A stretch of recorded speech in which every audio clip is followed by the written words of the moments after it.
just circle jerk about Overwatch. That's the only game that came out this year, right? What a great way to start the pre-show. Welcome, guys. HorsePLAY Live Uncut, episode 159. And my camera, why am I all the way over there? I'm all the way over there. Let me pan it out a little bit. Oh my lord. Ah, there we go. Like, Overwatch. Yeah, it does feel like Overwatch is the game everybody's talking about. There's other stuff that came out.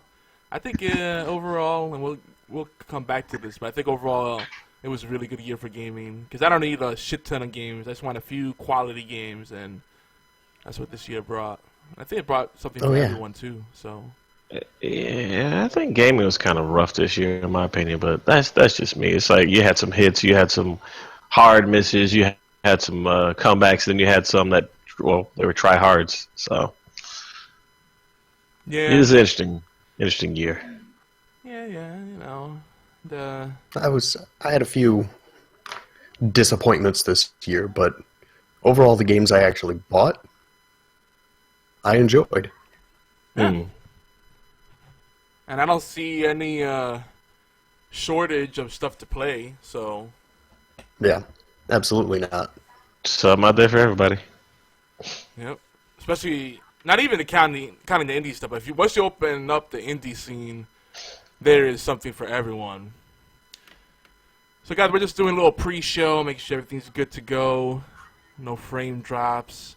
I'm doing webcams. And yes, it's black and white. I'm not trying to be artsy-fartsy. It's just that's my cam. That's what it does now. Black and white.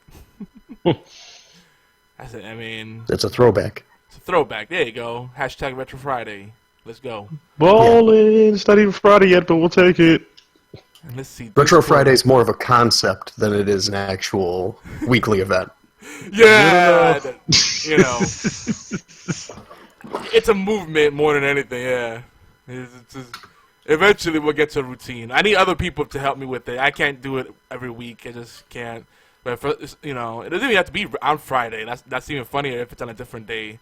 If we get some other folks doing Retro Friday, everybody does Throwback Thursday, you know. And we gotta be hipsters and be contrarian and be like, no, Retro Friday, fuck Throwback Thursday. Retro every day. There you go, Retro every day, dude. That'd be not sustainable. I would love to. God, I could play retro games all day long. It's just life. Isn't that the truth? Let's see, Discord, we got some interesting chat here. Rarapuda, aka Josh, is watching Martian. That's pretty good. Naked Matt Damon booty shoot. Yeah.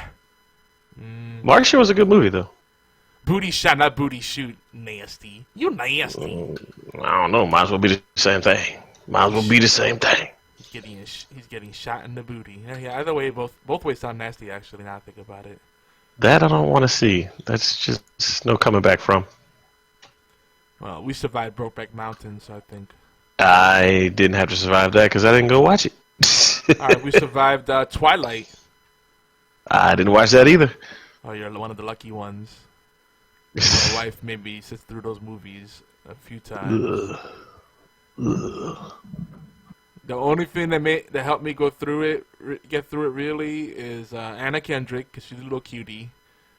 And I'm gonna lose my Geek card probably, but I kind of like Kristen Stewart, even though she got the derp face. You know.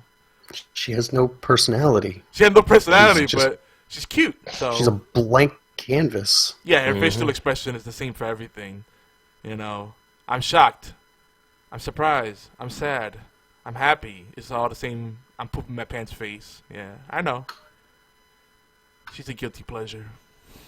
It's about the same as a chick that was in, what was it, X-Men. And, the heck is it called? Hunger Games. Oh, we talking about, Her name escapes me right now. Anna. Is that her name? Anna something, right? We'll go with that. She was No. It's she was in True Blood too. The one that plays Rogue. not No, not her. The one that was and Paquin. That was Rogue. The other one. Yeah. The one that he's thinking is Damn it, why am I drawing a blank? The one that plays Jean Grey. Wow, this is awful. No. Okay, in the Hunger Games, the main character. Oh, That's you the say you chick. said Hunger Games, derp. Oh, you're talking about Jennifer Lawrence. Yeah, there it Yeah, is. Wow, yeah. you said Hunger Games. That's right. I mentioned two people that weren't even on the Hunger Games. Yeah. Jennifer Lawrence. Yeah, she's another cutie that's like total derp face, no range of emotions. hmm But she's attractive. People forgot all about the fappening. That was a huge thing on the internet, and the response to the fappening was almost actually it might have been worse than what happened to after Gamergate. Because I mean, people were taking to Twitter like, "Oh, if you're viewing these leaked photos, shame on you." Hell no. Listen. Yeah, but that was coming from the same people that were championing Gawker leaving up the Hulk Hogan sex tape. So you yeah. can't take their opinion on anything at all at that point. That's the Chris Isley effect, I think. Chris Isley, isn't that the one? Or is it Isaac Isley? I forget. Which Isley brother was it that did the chef voice in South Park? Wow, I'm bad. No, that wasn't Isley, brother. That was God, Isaac Hayes. Isaac Oh, Hayes. Yeah, Isaac Hayes. Wow. I'll I take was in the famous ballpark. vocalist for 200, Alex. Yogi, are you Yogi. saying that just because it's a black guy and that you the first black guy you can think of? Yep. That's racist. He said Isley, brother. I mean, dang. Yeah, it was Ronald Isley. That's who it was. He played Chef. Damn, I was Mr. Big. way off. Well, What the hell is going on? Salty balls in your mouth. But remember, he was fine when they made fun of every religion until they got to the Scientologists. Scientology, yep. Mm-hmm. And that's the thing about comedy. Comedy, nothing's safe. It's irreverent by nature. Either everything's fair game or no, everything's fair game. Yep. Yeah, pretty much. Pretty much. Rule number 1 of comedy: everything's fair game. Rule number 2, seen it. Rule number 1. What's the rule of Assassin's Creed? What is it? Run around in circles for a long Oh time. God, let me look it up. Eventually stop Nah, nothing is forbidden. Everything is permitted. Yeah, it sounds about right. Yeah, I'll buy it. I'd buy it. Yeah, sure. Something like that. Hang on. See, I have a love-hate relationship with Assassin's Creed. I loved it until I burnt out. Like, the annualizing of that game just killed it for me. I couldn't keep up anymore. Well, Nothing is true. Everything is permitted. That's what it means. There you go. That's it. as soon as you make something annualized, you automatically ruin it. Yep. Look at Mass Effect. That's Mass Effect I actually look forward to because they have so much time in between the games. That's going to be crap. It's going to be awful because the people who were there at the beginning with Mass Effect 1 were gone by Mass Effect 3, and you saw how Mass Effect 3 suffered. 3 was really just rushed, though. I mean, they could have did better on it, but it's like anytime you got to use stock footage from something to try and make a picture, we got a problem. That's the whole thing. I mean, they didn't have the same creative force, the same creative vision behind it. That's why if you have a movie director and they switch director halfway through the movie, guaranteed that movie's going to be ass. True. So when you switch the guys who were the driving force behind it, Yeah. it's over. Well, And that's why the ending was as oh yeah, the ending was terrible. Epically sucky. which But I kind of defended it when it first came out. Being the contrarian that I am, I felt I had to. Second of all, I really did enjoy how it ended because it wasn't the way I saw it. Is it wasn't about the ending, it wasn't. Yeah, it was about the but journey. it Well, okay, don't get me wrong. The journey was great, but still, it's like you did years of this just to make this questionable journey end horribly. yeah. And you had fans of the series that were just like, they were diehard fans. Like, they always would go out, they'd buy all the DLC, because I still remember the DLC from the first one. I started, probably close to Mass Effect 2, and didn't really get a chance to fully play all the DLC from the first one, but still, I was playing whatever DLC I could. And played all the DLC on the second one, got I think all the DLC on the third one, but by that time I basically had no interest in it because it sucked horribly. Even the DLC ending where you could shoot the Star Child and he's turned into a Reaper or something. I don't know. That was the first. That was the first ending I saw. Yeah, because I was just dicking around. I'm like, I'm gonna shoot this kid, and whoop, that's an option too, apparently. Yeah, it turned into like a bad James Earl Jones voice. It's like, Percy, you've made a bad mistake. The humanity will suffer for it. I'm like, okay. They all cycled around to the same ending, but yeah, that's what happens when you switch teams. That's why I don't have any faith in Mass Effect Andromeda. That, and because BioWare, since EA acquired them, has been circling that drain. True. Well, you can look at Dragon Age. But I think Mass Effect and BioShock are two series that I'll be an apologist for, just because they fill a void and nothing else does. There's nothing you can really compare them to, in my opinion. How many space operas do you have? How many sci-fi games do you have, period, that aren't Halo, which doesn't really count. XCOM, True. That's a great one. It fills a void. So even if it's this is the way I look at it, a terrible Mass Effect game will still be better than most of the shit that comes out these days. Well, it's also the universe too, and as far as sci-fi though, and this is going out kind of on a limb here, the only thing that could rival Mass Effect is probably StarCraft because of the storyline. The storyline is what makes the game. And Blizzard killed StarCraft. No more StarCraft again. They'll keep supporting StarCraft 2, but it's done. Kind of. Oh, really? I don't remember hearing that. This is the first I heard about this too. What happened? Yeah, a big thing. Overwatch is too successful. Yeah, that's part of the Hearthstone and Overwatch are so big, they're kind of just focusing on those things. And of course, Warcraft, they're not going to give up on that. But esports is really the thing that sustains StarCraft, and that's not a huge thing anymore. So they're cutting their losses, and kind of sad about it. But I also understand the business logic. But Blizzard's going to keep supporting StarCraft 2. They still support Warcraft 3 for Pete's sake. Warcraft 3 is a classic, though. That's why. Yep. The mod community is still strong in that game, and you can still play it online. Very Blizzard knows true. what they're doing. I have faith in what they're doing, even under the Activision umbrella. Cracked Activision. That's the thing with Activision. They seem to have Activision seemed to have just bought them just for the money aspect of the passive income. They haven't really intervened. They haven't gone in and fucked with them. Yeah. They're letting them run like a autonomous entity. Mm.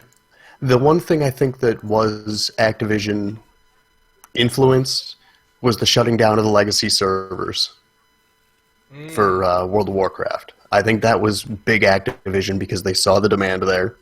They saw there was money to be had, and they were losing that money. So you shut that shit down. Yeah. So. Yeah,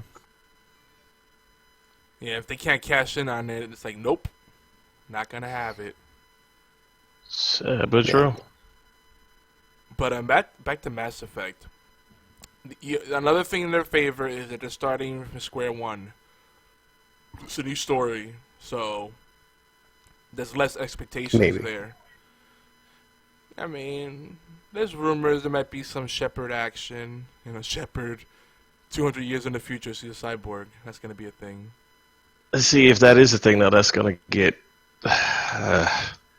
That's going to be so confusing, and it would actually make one of those endings true. And in my opinion, the canon ending was the one where you destroy the Reapers, and then you see. I don't know if everybody's played all the way through the. Spoiler alert. Yes, it's a 5-year-old game now. Spoiler. I'm saying, yeah. I don't know if anybody's played all the way through the ending trailer, or not trailers, ending credits. If you wait, you'll see Shepard's chest, his chest plate covered in rubble, and then his chest plate will rise, and you can tell he's his or her. Listen, Shepard was a dude. Fem Shep. There. you'll see a chest plate rise because there's a breath being taken. And if you remember, Shepard was recreated by Cerberus and the Elusive Man in Mass Effect 2. Yep. And they put some cybernetics in his body, so makes you think. That whole theory about the Reapers actually trying to indoctrinate Shepard seemed like it was true at the end of that. But, you know, like Beard said, because of everything that was going on and how the game was rushed and it didn't have the same passion, it wasn't a true theory, which kind of killed it too. But again, I yeah, think when the fans have to fill in the fans are filling in the blanks for you, you've messed up when you're closing out this epic. They set the bar too high. There's no way they were gonna wrap it up. They didn't. That was the thing. Mass Effect 2. Mass Effect 2 was so good, but thank you. Go back and play. If you go back and play Mass Effect 2, that ending was shit. That final boss was garbage. That ending was a lot better than 3, in my opinion. And I don't know why I enjoyed the whole build up to get to that final boss. And because you know that there was more after. And again, like you said, the build up. Yeah. And that was the best part of Mass Effect 1. At the end, you fought the traitor, the Spectre that was a traitor, right? No, that was Saren in Mass Effect 1 that you fought. Yeah. Mass Effect 2 was it when you fought a Reaper? A human Reaper. That's right. Okay. But I like that storyline a lot better than, you know, you get to choose who lives, who dies. Now, the human Reaper adds more of an aspect to it because you're like, okay, now we really have a reason that we need to kill these things because they're going to take us and turn us into a giant robot or whatever. You know, they're going to destroy the human race by having the collectors come around and turn everybody into like a pile of goo or something. You know, so we got to stop. They're going to turn them into Reapers, and then 10,000 years after, the human Reapers were the ones that would come in and then collect the next spacefaring species that are there. Yeah, and then thus the cycle continues, and that was the point of it. I gleaned from it. I like that story a lot better than we got these robots that we got to stop because they're robots and we got to stop them. Yeah, but the whole thing about that series is that sense of inevitability. Like, you know, even though you felt like you had choice, and BioShock, you know, Infinite kind of did the same thing, whereas like you had a choice, but at the end of the day, shit was still gonna hit the fan, and it made you. It got you to like a state of like quiet desperation. I think that was so brilliant about it, because once the Reapers were introduced, you're like, oh hell no, how am I gonna beat these guys? You know, and it was like you were doomed to fail, and against all odds, you kept winning. Like in Mass Effect 2, the suicide missions, the one thing everyone remembers. You know, you expect everyone's gonna die, and if you're able to pull out with everybody alive, you feel accomplished. You know. Well, it also wasn't just about choice. It was about the presentation as well. Because, like you just said, the suicide missions added to that, as well as being able to actually go and experience even more well put together biotic moves or soldier skills and so on and so forth. Because I'll never forget, as soon as I unlocked that cane, I never took it off my Shepard character. I always used that weapon. And then in Mass Effect 3, whenever I got the cane, I'm like, well, okay, this is okay. Did you play Vanguard, Adept? What'd you play? I always played Vanguard. Always. So you like to be up and close and personal, right? Yeah, in that game. What about you, Beard? Oh, yeah. Yeah, always shotgun in the mouth. I will say this much, Vanguard got better in the third one. Yeah. Because they had the Nova, was it that little Nova thing where they punched the ground almost like Akuma? And it says that a shock, actually they had a shockwave too, now that I think about it. I played Vanguard mainly, but I also did Sentinel and Adept. And it definitely changes how you play the game, for sure. Yeah. I will give 3 this, too. The multiplayer aspect of it was on point. I enjoyed it. Oh, my God. That right there is one of the best multiplayer experiences ever. Yep. Just because that could have been a standalone game, and I would have been like, take my money, please. And not only that, it didn't feel tacked on, right? And on top of that, they kept giving new content for free. Like, they supported that for so long. I want to go back to that multiplayer. That made me very happy. I know. That was so good. Oh, man. I never played it. Oh my God! What? Oh, man. I didn't touch the multiplayer when that game came out. At that point, I wasn't interested. I wasn't looking to play that kind of multiplayer. I was playing. I think that would still have been MAG at that point. So I was playing that first-person shooter, and that was it. I played Mass Effect for the by myself story mode. I'll give you that, but I'm telling you, that multiplayer, like Yogi said, it could have been the story mode in itself. It was that good. It's really that good. One of the few games that has cooperative. You barely see that anymore. It's all competitive. Mm-hmm. Yeah. This is PvE instead of PvP, and that was a breath of fresh air. I mean, oh man, to me, Mass Effect 2 is the best of the series, but I loved Mass Effect 3. Everything was perfect to me except for the ending. But I also tempered my expectations. I knew there's no way they could have built up so much momentum and wrapped it all up. There's no way. I don't think anything would have made me happy, to be honest. Yeah.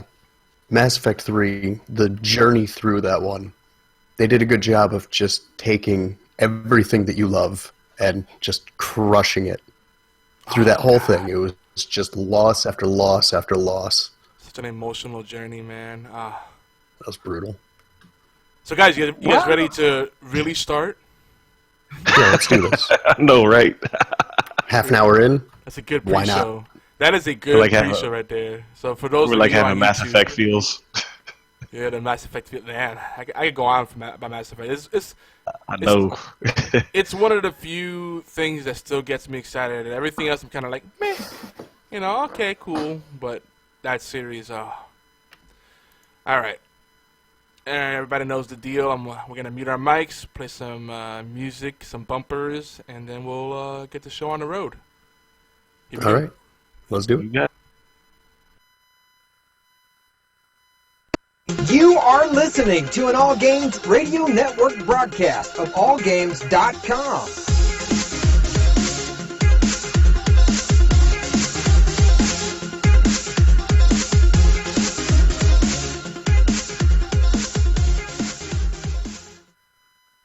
Hi, this is Normie from Knuckleballer Radio and Zombie Cast, and you're listening to one of my favorite shows on the Geeky Antics Network.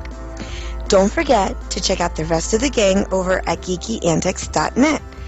Warning, there might be rants and food ahead and possibly inappropriate behavior. Don't tell anybody though.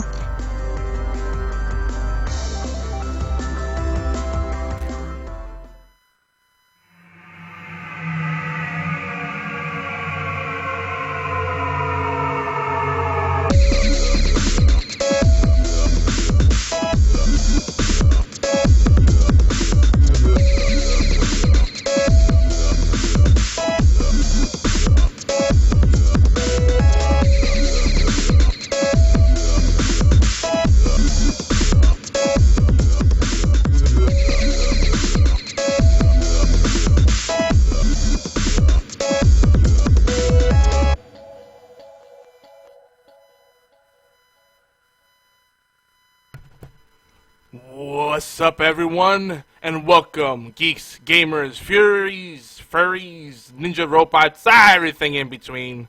This is HorsePLAY Live. Today is Thursday, December 29th, 2016, and this is episode 159, literally titled, The Year-End Special, HorsePLAY Unicorn Poopies, aka Geek Awards, hashtag Geek Awards, and hashtag The GOAT, the greatest of all time. We're probably not going to get to the GOAT tonight, or the game of the year at that, but this is part one of our annual awards show, which we finally gave a name. Instead of just calling it the Video Game Awards, we're going beyond that, and we're going to say Geek Awards, but that's boring. We're going to call it the Unicorn Poopies. Yeah, it's a lazy title, but it works. Unicorn Poopies, it works. Yeah, see? Before we get to all the fun ahead, do not adjust your listening devices or your televisions or whatever you're watching or listening on. I'm not Obi. I'm Yogi. And I'm joined by two special guests. They're not really guests because they're part of the Geeky Antics family. You know, they're recurring hosts. They're part of the HorsePLAY fam, you know. You should be no stranger to them if you keep up with this show. We got Beard Man, Beard and Hat, whatever he goes by these days, a.k.a. Taylor.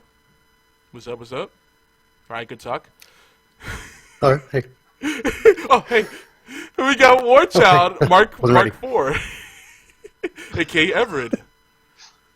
He's like, huh? It's time. It's time. Oh my god. And I did a long build-up, and I gave him time to unmute himself, and he was like, oh, hey. There's a Sorry. There's a show on Netflix my wife and I watch where there was this guy getting. I mean, get off track real quick. I'll make it quick, but there's a guy who's trying to get ready for this news show, and he's all singing. He went live. He's like, gonna be popular, gonna be famous, and then they're filming all of this, and all of a sudden they're like, no, stop looking at me, stop looking at me. He falls out of his chair, and they film him falling out of the chair, and he ends up farting, and then that was just basically the end of his whole career because he killed himself. That's kind of what that reminded me of. I don't know why. What? Oh, man. See, you definitely belong on this show because that was random as hell. Look, I told you it's going to be random. God, what was the name of that show? No clue. You're alone on that one. I'm usually the one that has all the random references, but you lost me there. That sounds vaguely familiar, but I can't even pinpoint it. When I can find that, I'll tell you something next week. It sounds like something you would see on Community, or something Wait, like that. Well, hang on. What did you say, man? The Unbreakable Kimmy Schmidt. That's the name of the show.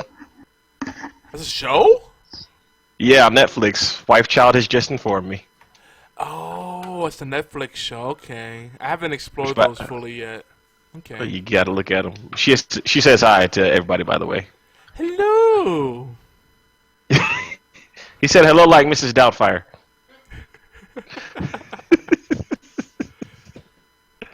So You did. I'm gonna start us off on a serious note because this past week was just plain old fucked up. We lost George Michael of Wham fame, Careless Whispers, Last Christmas, all that good stuff. Wake Me Up Before You Go, one of my personal favorites. So that was a shame. But then we lost Carrie Fisher right around the debut of Rogue One, and then a day later, her mother passes, Debbie Reynolds. I'm like, damn. Fuck you, 2016. Seriously. I'm done. I'm tired of 2016. You can look up everybody's dying.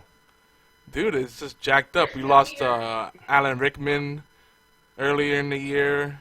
We lost David Bowie. Yep. It's crazy, too, because, you're talking about guys 50s, 60s, 70s. Meanwhile, Dick Van Dyke is 91. Mel Brooks is 90. They're still going strong. I mean... Ozzy. Stop. Nope. I know. I don't want to jinx Let's not it. say anything about it alive. until... But I'm going to brace us because I'm a big Dick Van Dyke fan. I don't know about you guys, but, Chitty Chitty Bang Bang, Mary Poppins, Diagnosis Murder, all that stuff. I get down with all of that. Ozzy is still alive. That's all I'm going to say.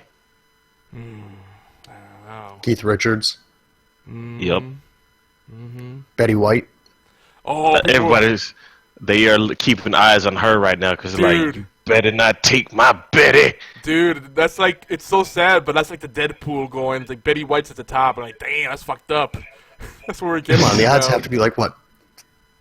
You have to put $1,000 down to get $10 back on that. It's a safe bet. Oh, that's jacked up. She's 95. It's not tragic. It's expected. Yeah. Whatever. Betty White is immortal. Leave her alone. Leave her be. But I mean, she still got her wits to her. Like she could still like make crack jokes, and she laughs and smiles and functions normally. Like just like Dick Van Dyke. I mean, that guy looks good for his age, man. It's gonna happen. Maybe it'll be somebody random like what's her name, Churro or Chara or whatever I can't remember her name. The chick that was the Latin chick that had the big boobs that they put on The Simpsons at one time. Rosie Perez? Lol. Lord, I don't know. I think her name is Charo. She's like from a long time ago. Oh, Yeah. you're talking about the lady that's got the cat face. No, never mind, Yogi. Never mind. Moving on. Yeah. Edie Chacon? Edie Chacon? Edie Chacon. That's something only Latinos in the audience will get. So sorry. Yeah. Try again next time. Obscure reference. That was my obscure reference for the night. Well, at least for the moment. How about the most unexpected one would be Melissa Joan Hart. That would be like a sucker punch to me. Yeah. Sabrina the Teenage Witch. You making some magic in my pants, girl. Mm-hmm. What? Who said that?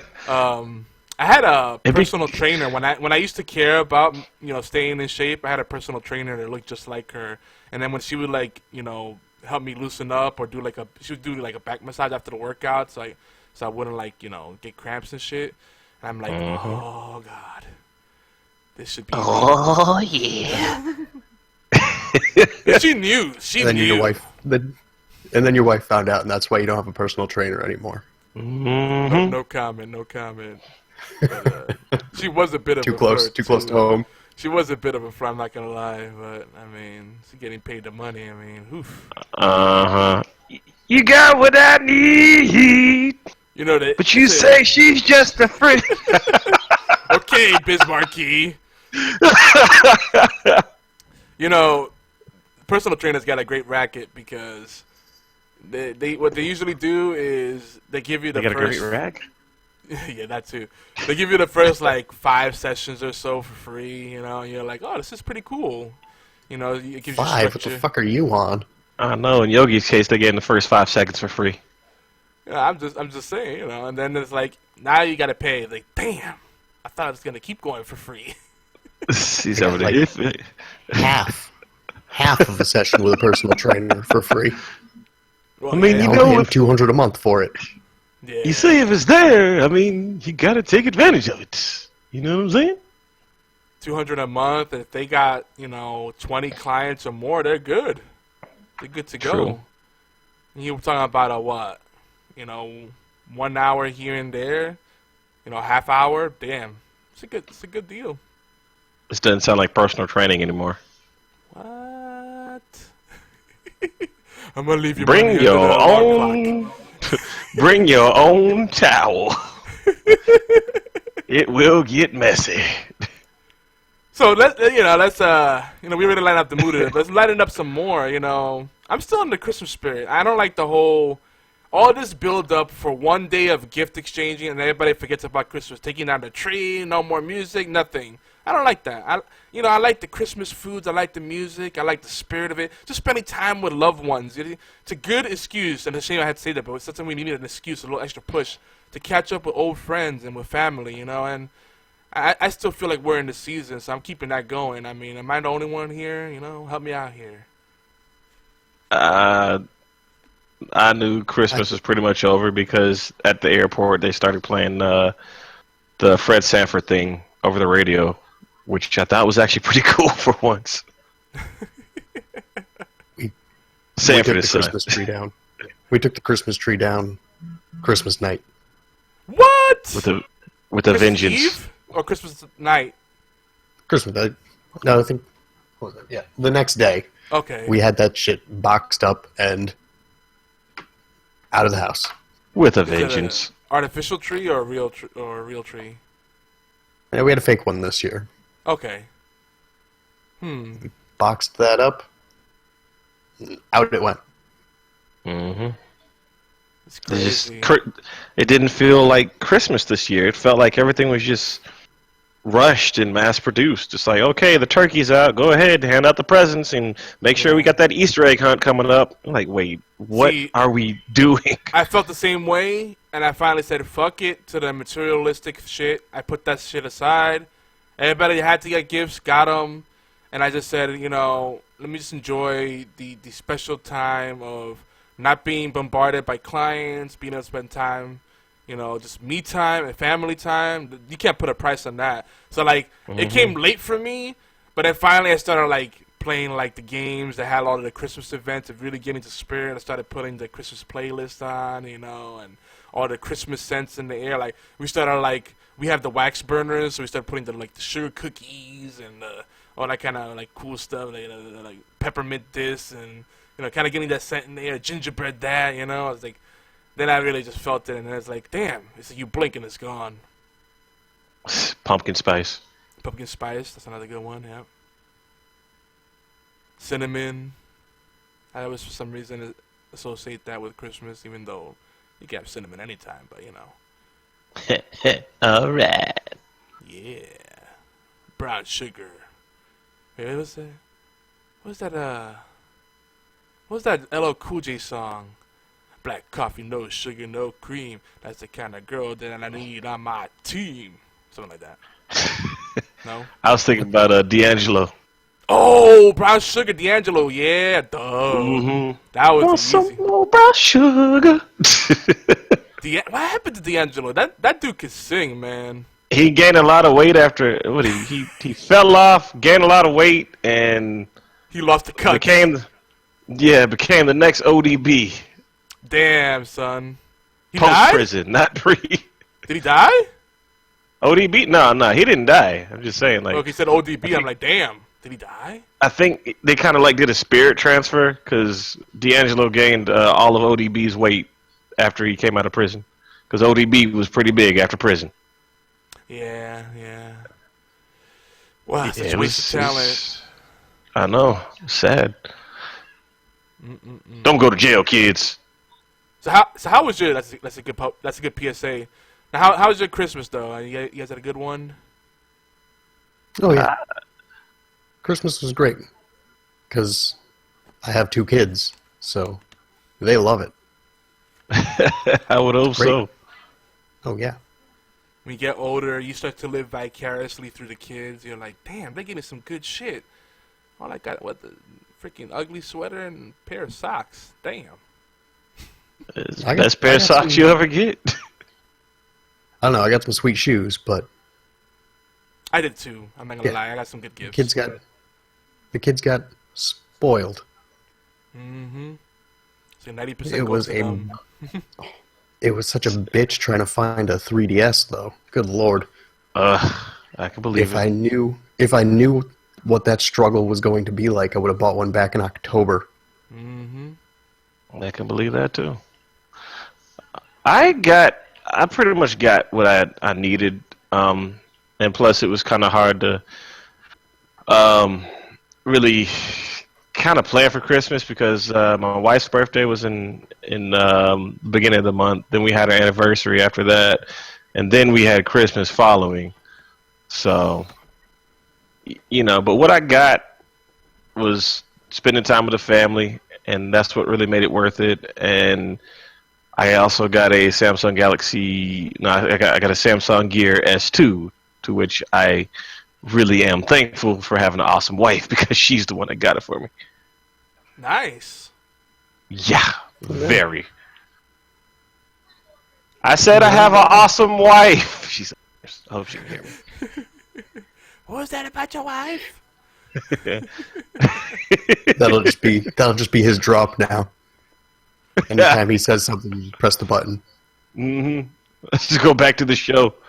You never say anything good. Well, let's see. On December 29th, 2016, at exactly... Nah, she's really good. I mean, I really, really am blessed and thankful to have my wife. Because without her, I would not have any food. I would not have as much fun. It's a long list. But yeah, Chris don't like to admit it, but the wife takes over the mom slot. In a way, yeah, pretty much. Yep. But do you guys like surprises for Christmas presents, or do you like to just get what you want? Nothing's wrong with a surprise. Yeah, I like surprises too, because I feel like if it's about getting what you want, you buy it yourself. Obi, He's here. he made it. Yeah, I'm Somehow. only here for a few minutes, guys. We're still having some complications, but I just want to say hi to everybody. What's up, Obi? You sound like you're in space. I'm trying to talk on my phone. Space. He's Gotcha. literally calling in. That's awesome. Literally, I said I don't have any equipment. I have my phone. That's it, guys. I'm calling in. Damn, technology is OP as fuck. So tell us, how's Mars? Obi, We can you went to my say, wife's home. We're in Venus, actually. Obi, can you say it's one small step from, whatever? For you know the man, line. one You know giant the leap line. for mankind. Yeah, one giant leap for mankind. I Yeah, can say it, and evidently you can't. So yeah, I can. I'm sleep deprived, and I got a little some adult beverages in me. Changy. All right, good talk, Obi. show, don't you have adult beverages in you? Hey, look. I like to feel nice and loose for the show. You know what I'm saying? Better to have an adult beverage than an adult in him. Right. Well, I'll just talk a few seconds. Merry Christmas to everybody that I didn't say to you previously. I hope everybody did have a good Christmas. And I truly wish that you guys have a really good New Year.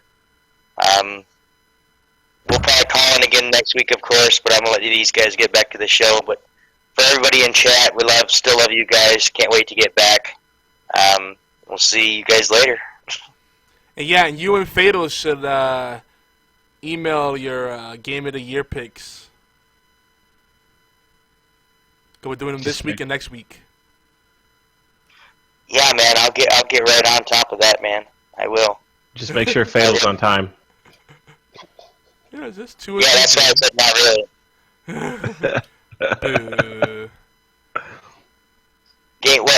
What's the topic? I'll tell you right now. Let's just pick a simple bullet point list of games that you loved in 2016. Games that I love, 2016, Obi-Wan X2. Here we go. Gears of War 4. Fucking awesome. Yes, I am. I'm calling in, man. I'm getting all my stuff done now. All right. Gears of War 4. Badass. Siege. Badass. We're playing that more. We got more people. Let's see. What else just came out? I don't know. What else did I play? Overwatch. No Overwatch? The Division? Well, Overwatch came out in 2016. Yeah, that came out in 2016. It really? Well, every game that we play right now, I mean, but like Gears of War 4, I really, really, really enjoy. I'm right now I'm playing, because I got my PlayStation, I'm playing MLB 16, the show, which is really, really good game. A lot of games that I enjoy, a lot of people don't, but I'd say a lot of the Xbox games that just came out, of course, like The Division, we got it on PC and Xbox. I mean, just everything we've been playing. Hell, I'm going to say one that nobody else will say. Farm Simulator 2017. Oh. I'm more a fan of Porn Simulator, but that's just I me. just came up this month. We all love Porn Simulator, man. That's right. Budding More Vaseline, career. please. More Vaseline. Budding career as a fluffer with Vivid Video starts you at $21 an hour plus benefits. God. You know, Okay. not a bad way to Guys, go. I'm gonna finish a couple of these shows of with my wife here. You guys know Fifi, and then we're gonna get ready to go to bed. So we got a long day tomorrow too. So love you guys. Thanks for.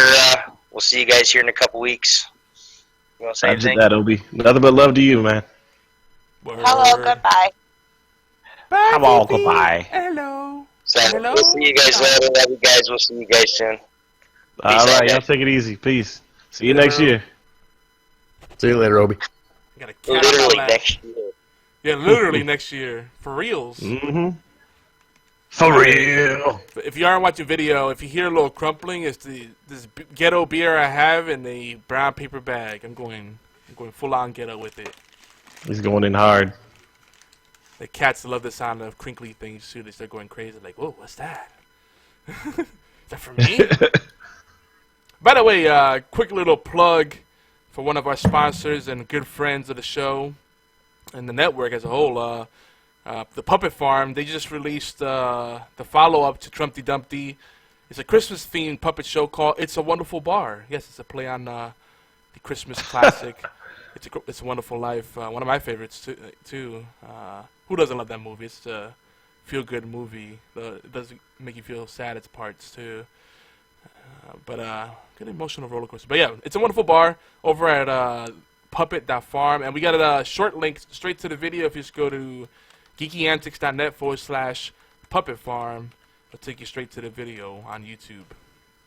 Make sure you give it a like, share it, comment, all that good stuff. Help them spread the word out so they can, go from being starving artists to being paid artists. Because, let me tell you, when you do what you love, it's not always profitable, sadly. So if you can make money... And that's the truth. Yeah, if you make money doing what you love, that's even better. Alright. So what else? What else you guys do? Christmas, anything else you want to mention before we move on to the next bit of stuff? The goodies tonight?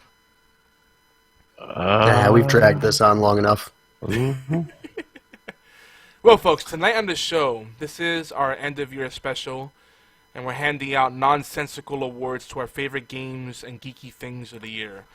There's no WWBW or WWBP, but we'll probably talk about what we've been playing, what we've been watching as part of the award discussion. And if you're listening live, you can join us over, actually, if you're not live, you can join us at allgames.com, or twitch.tv/Geeky Antics. There's chat rooms there, too. We got Discord. If you do bang, the exclamation mark, Discord, that's our Discord server. That's an app. It's free on mobile, desktop. You can get on there and chat with us, be part of the fun, whether you do text chat or voice chat. And I think that about covers it all. I do want to mention quick deals for cheap bastards. Right now, GameStop, of all places, has a pretty good deal sale going on through January 2nd, I believe. It's the GameStop Winter Sale, I believe is what they're calling it. And two of the games, they have a bunch of things on sale, but they have two games on sale that stood out to me. Dead Rising 4 and GTA 5 for $29.99. That's the lowest I've seen them at yet. And what's cool, yeah, tempting, right? GTA 5, especially you get it through GameStop. Rising. Yeah, the Dead Rising is tempting. GTA 5, you get like $3 million in-game cash. And the Dead Rising 4, if you order in they have a limited supply. They have like a zombie snow globe that you get through ordering from them. So that's pretty cool. Awesome. Yeah. So GameStop's relevant once again for now. They're doing two other things. They're doing the you get 25% more trade-in if you trade games in towards Steam money. Interesting. So if you trade something in but you don't want to buy a game there, you can get a Steam card, 25% more on top of that. Bring it over to Steam. And that's cool. And they're doing the buy two get one free for the pre-owned as well. So, and I think Rainbow Six Siege is also $20 right now. Yeah, it was about $20 on Amazon for a minute, which I went ahead and I got it. Should be coming tomorrow. Trying to think what else. That's what you keep saying. And Microsoft Store still has the countdown sale going on. And last thing I saw was 75% off Life is Strange. I think I saw Final Fantasy 15 for $40. That makes me angry. There's something else that was $42. It was a big Titanfall 2 is $40 right now. I think if there's any lesson right now, I try to support developers, but I almost feel like it's not worth pre-ordering anymore. Like this year, I think has just finally reminded me, like, unless you really, really want to be one of the first people to play the game, and you want to be one of the first people to talk about it. Wait a few weeks. It's probably going to be a sale, especially around the holiday season. I mean, so many people kicking themselves when they bought Battlefield 1 day one, Titanfall 2, Final Fantasy 15. I mean, See, I had to make good on my pre-orders from 2009, though.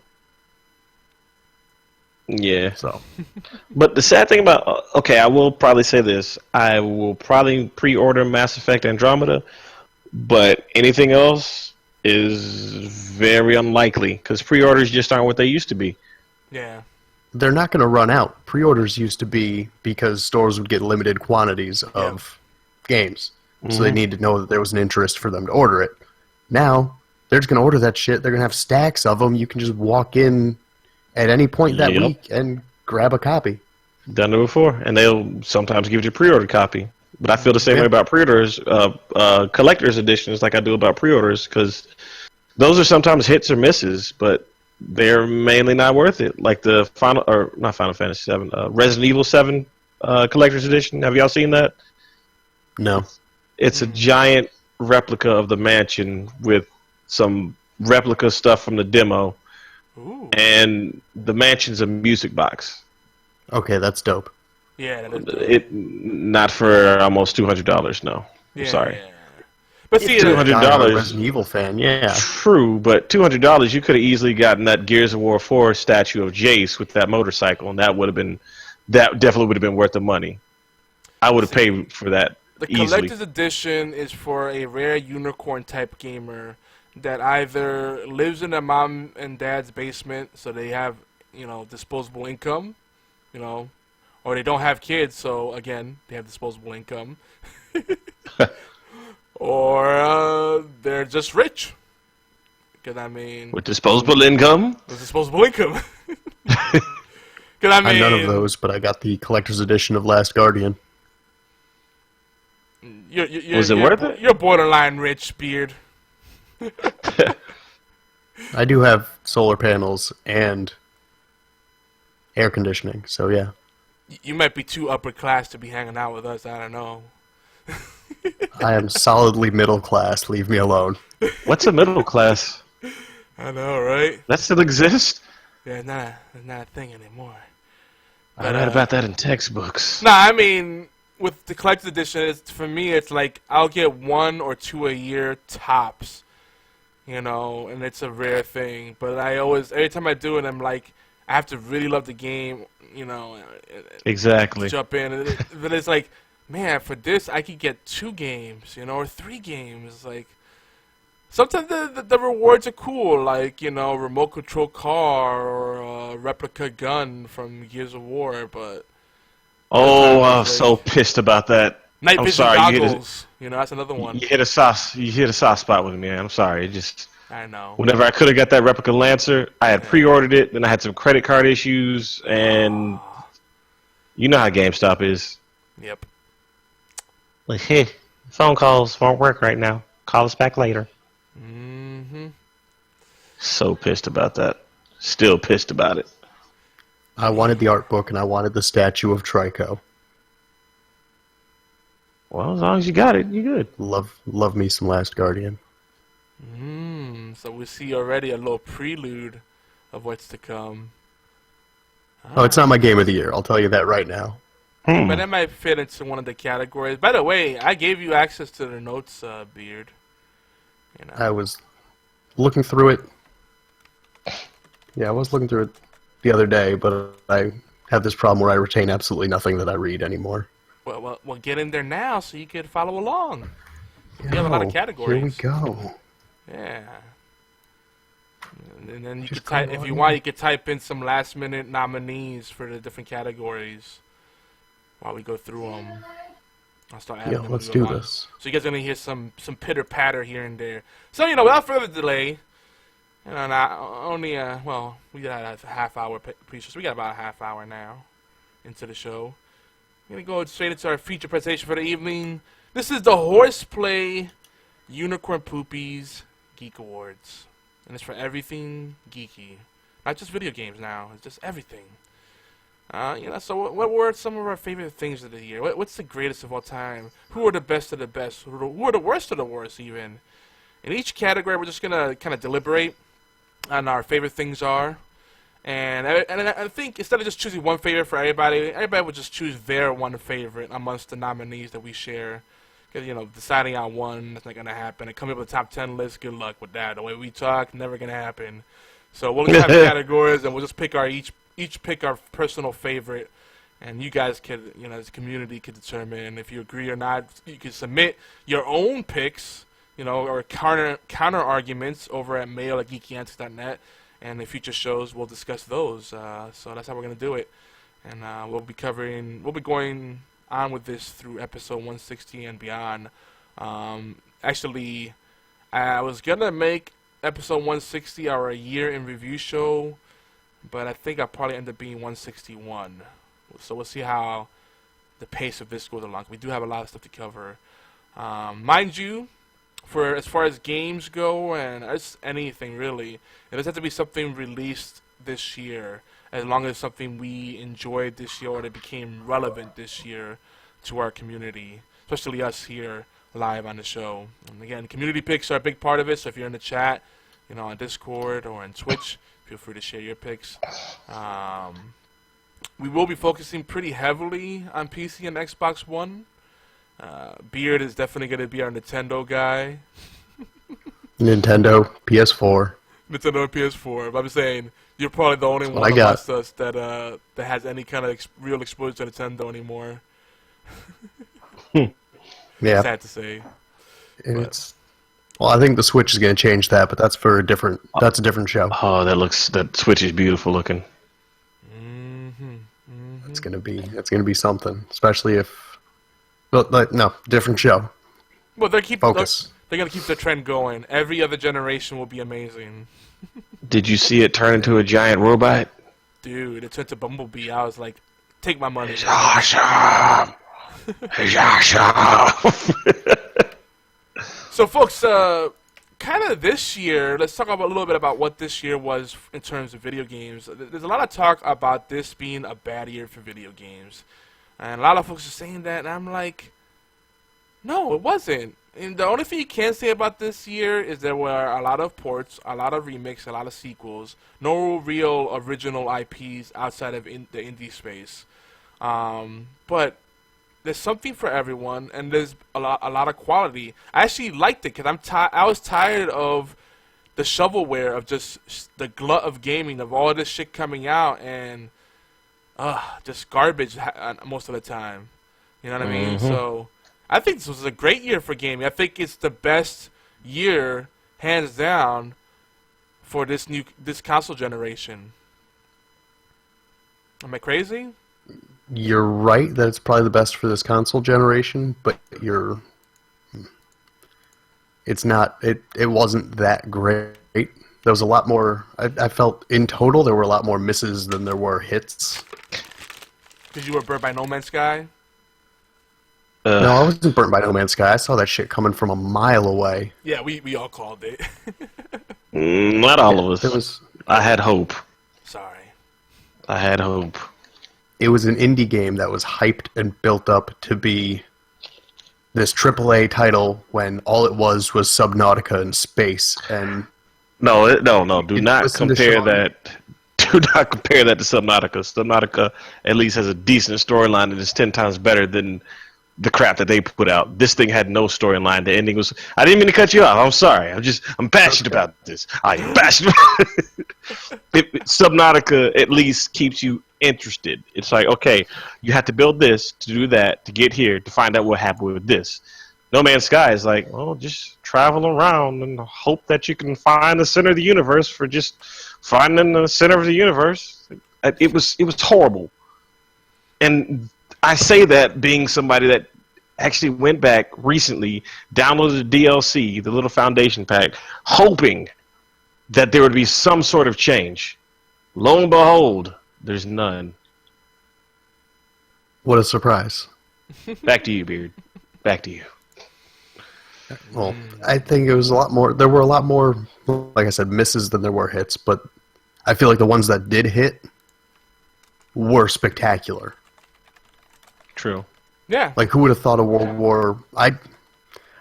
Honestly, when the trailers dropped with Battlefield 1 and Call of Duty Infinite Warfare, I was on the other side of it when everyone was like, oh, Battlefield 1 is going to be great. It's like, World War 1 wasn't a compelling ground fight. It was ditches and poison gas. Fighting in space sounds badass. I remembered I did that in Destiny and got bored. Still doing it. Doing it right now, actually. Mm-hmm.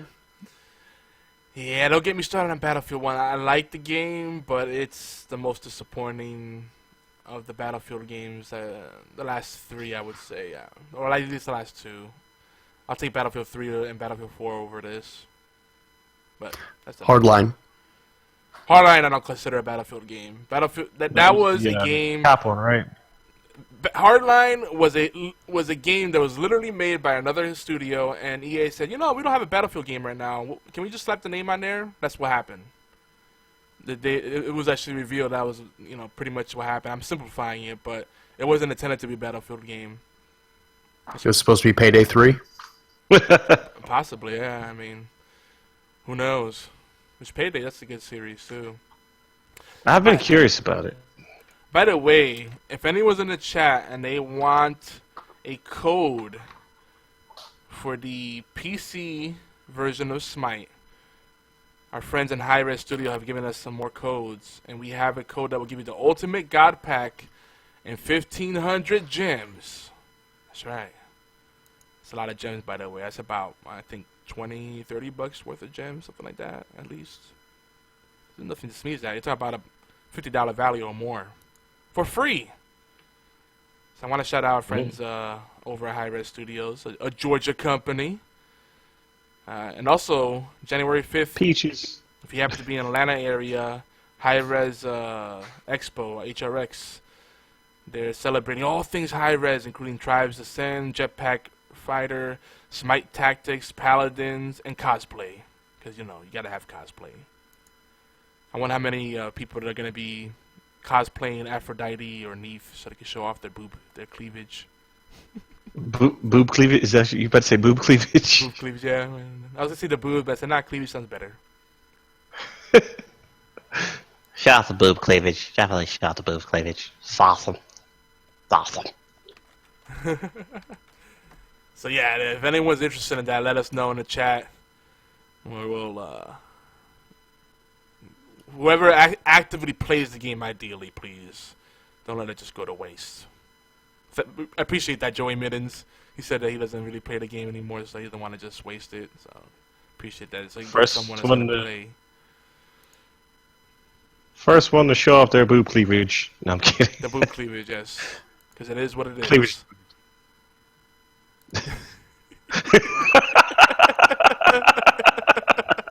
That callback, though. Oh man, and so it begins. Now, another thing I want to say to set the stage as well. These are the most discussed, most talked about games. These are the games that the zeitgeist constitutes, that make up the zeitgeist, the water cooler discussions of this year in terms of games. All right, so I'm gonna go for through the first 15 or so. Uncharted 4, No Man's Sky, Overwatch, and this is from best to worst. From most talked about to worst. This is not in terms of ratings. The most talked about. And this is according to Metacritic, by the way. Final Fantasy 15, Tom Clancy's The Division. And I'm not gonna bother breaking it down by platform because I think that's silly. A game is a game. I don't really look at the platform thing as much. Unless the platform makes a huge difference on it, like Overwatch. Yeah, what do you think is the best platform for Overwatch? PC? PC is the best. Yeah. I played the console version of it, and it's so good. I play both. I actually play more on the console now just because that's where my friends are playing it the most. But, yeah, I can see where, Keyboard and mouse, you have more control.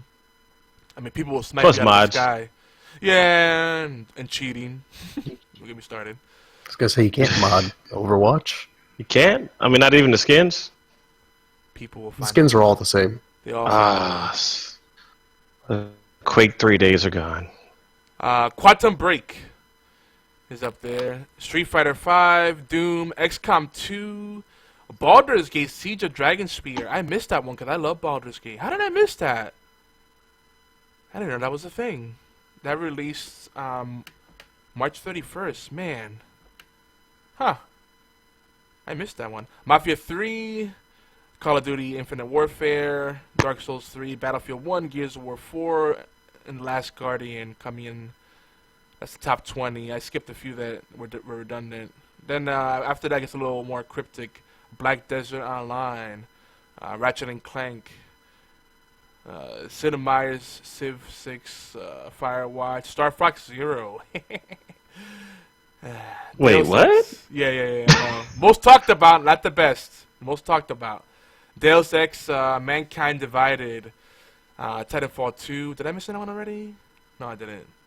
Wow, it's kind of low on the list.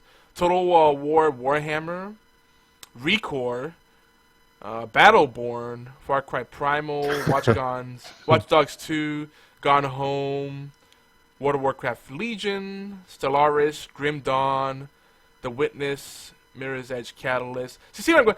So it's interesting. I'm not going to go much further than that. You guys can look at the list. I'll put it in the chat. But it's interesting to look at what's really talked about versus what's rated highly. Because a lot of these, the ones that are really talked about and rated high, but don't necessarily sell well, those are the critical darlings. Hang on, before you continue. How does No Man's Sky have a 71 on Metacritic? I know, you would think it's lower, right?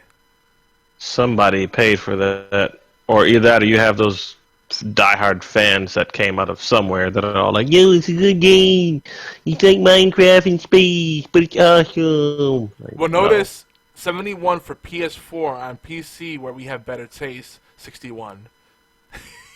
I'm kidding. I'm kidding.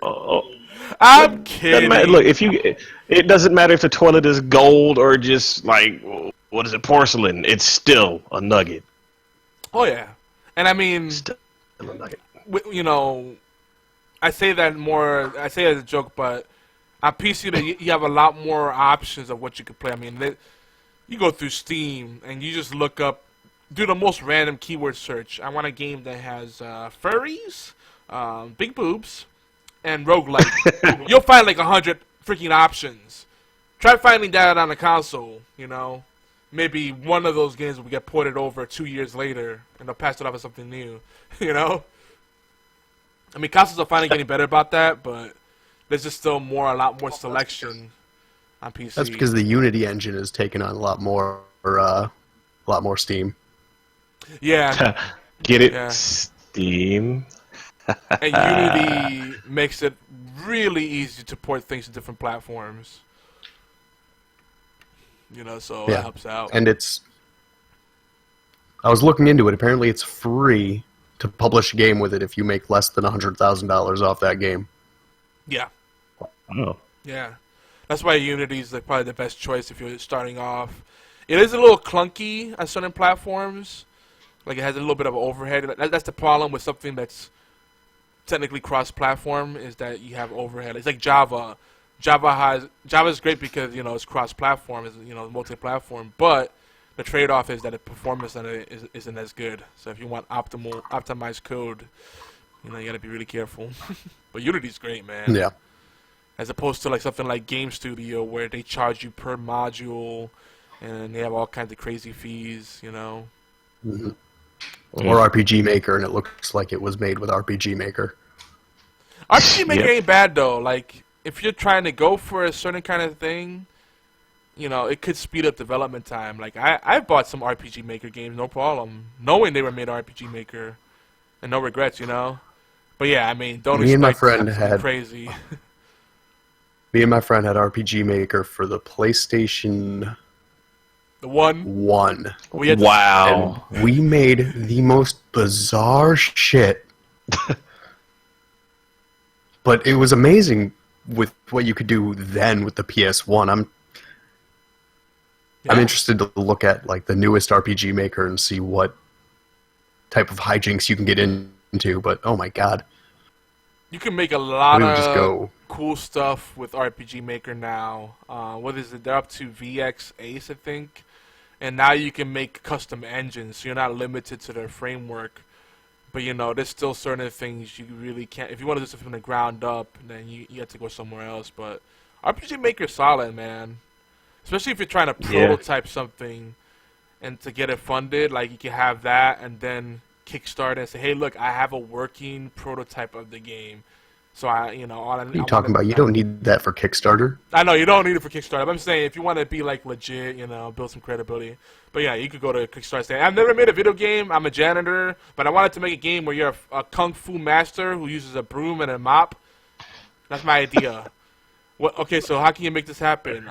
I have lots of pubic hairs. That's my credibility. Okay. I have a proven track record cleaning toilets. Okay, take my money. People are starting to wise up to the crowdfunding thing, though. They're getting a little more jaded and they want more proof that you can make it happen. But, yeah. Anyway. Well, you can only be burned so many times. Yeah. There was somebody that did try and crowdfund themselves a ticket to a Prince funeral. And somehow it worked. There's people who try to crowdfund anything. Everything. It worked. It worked. It always goes back to the potato salad guy, though.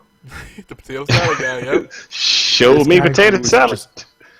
Who was just bored and wanted to make a potato salad and didn't want to pay for it.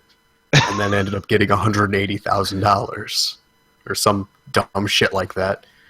So he had to throw this giant block party for people who funded money, and then he had to put out a cookbook. Wow. It was bananas, but no, it was just potatoes. Well, you can get anything crowdfunded. There are platforms that have been built around people just being moochers, and folks know it. Venmo. If you go at Venmo, it's like the dark side of PayPal. Like, most of the stuff is silly, like, so-and-so gave this person $100 to cover their bar tab. So-and-so gave this person this much money so they could do their nails. It's so frivolous. It's like, oh, I got a nice lap dance. Like, people don't even care. Like, they know they're just throwing the money away.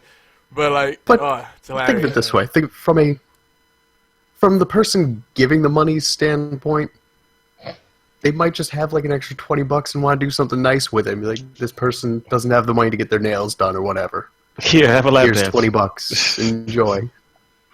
Yeah, have a lap dance.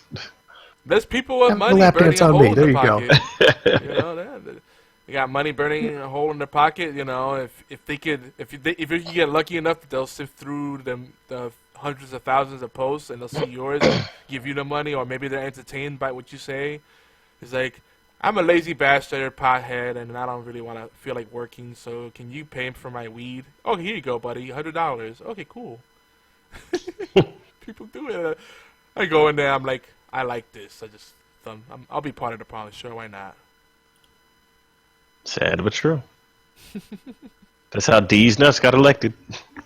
Now, someone in the chat, Joey Middens, said that why isn't Terraria on the list? Well, that's not current. It's old now. Starbound is on the list, though, right after FIFA 17. Starbound's not as good as Terraria. You think so? I forgot about Starbound. I hadn't even had a chance to try that one. I feel like Terraria has more depth, but Starbound has more polish. I don't know. Maybe that's just me. That's the space one, right? Same concept, but yeah, same concept, but better graphics, and it's in space. Well, you start off in space, and then you beam down into planets. It's basically what No Man's Sky should have been. Sorry, I couldn't help myself. God, they had that planned out way before No Man's Sky even came out. See, games like that need to get pushed, not, this overhyped indie crap where and I should have known something was wrong because they stole the engine or they stole the algorithm. They don't want to admit it, but I should have known. That's on me. I can't get mad about it. Pro Evolution Soccer is up there. Blade and Soul, Pokemon Sun, Tokyo Mirage Sessions, Mighty Number 9. There's Mighty Number 9. And then Fire Emblem Fates. Ooh. So, as I go deep into this list, I'm seeing some ones that probably should have been a little higher. Wow, Inside is like way down the list at number 75. Ooh. That's because there were only like 14 reviews of it, and everyone said it was great, and that was it.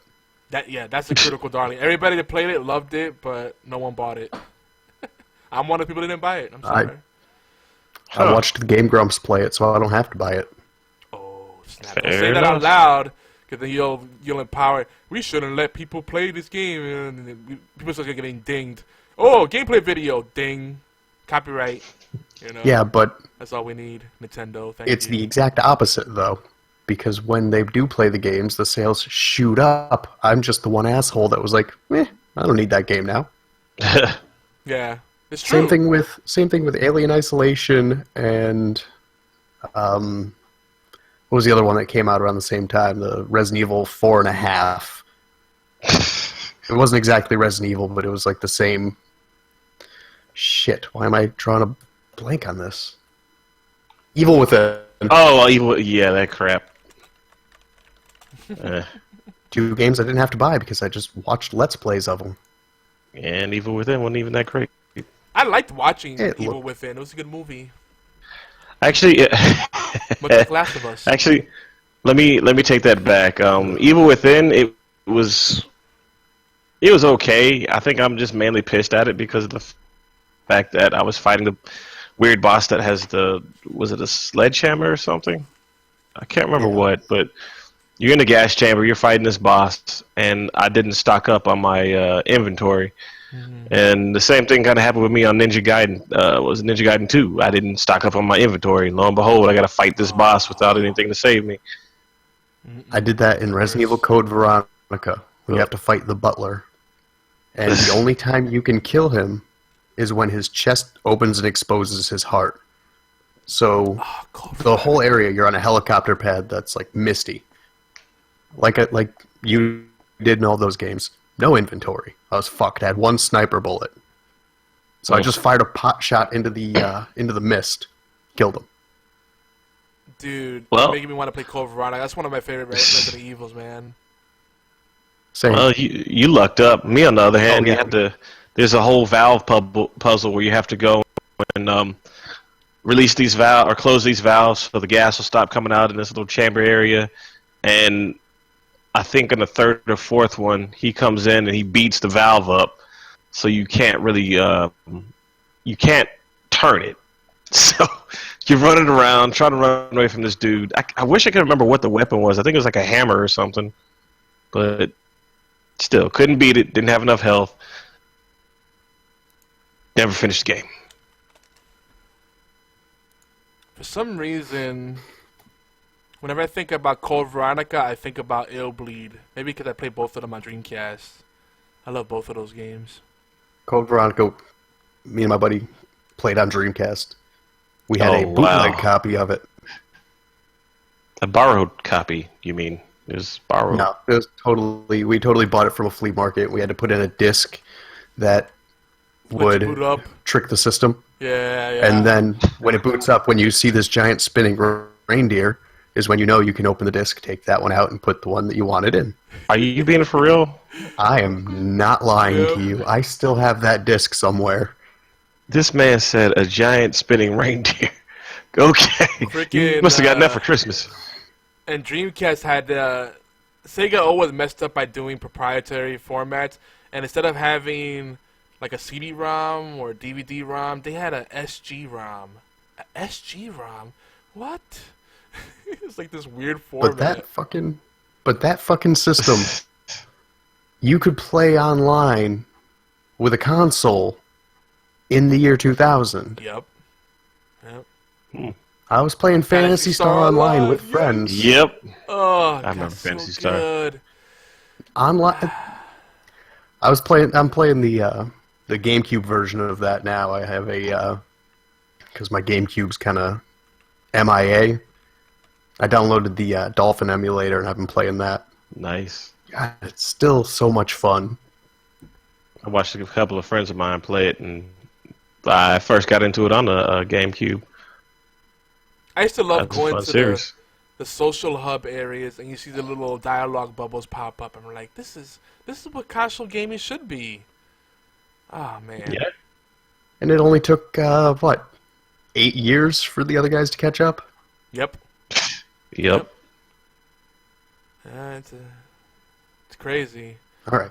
Sega Learning took curve. all the lumps, so no one else would have to. Oh well. Yeah. But Learning curve. let's get on to our categories here. Since we looked at some of the release lists, we put them in the chat here, and also the most discussed games on Metacritic. We're gonna start off with the best team shooter. Now, I made the category team shooter because I feel like there's different kind of shooters. I was gonna go with the arena shooter. Well, actually, we're gonna have 3 categories. We're gonna have team shooter, action arena shooter, action/arena shooter, right? And then best overall shooter. All right. So best team shooter for me is one that focuses more on playing as a team. All right. Because, like, let's face it, Call of Duty is a lone wolf game where everybody just runs into different directions and does whatever the fuck they want.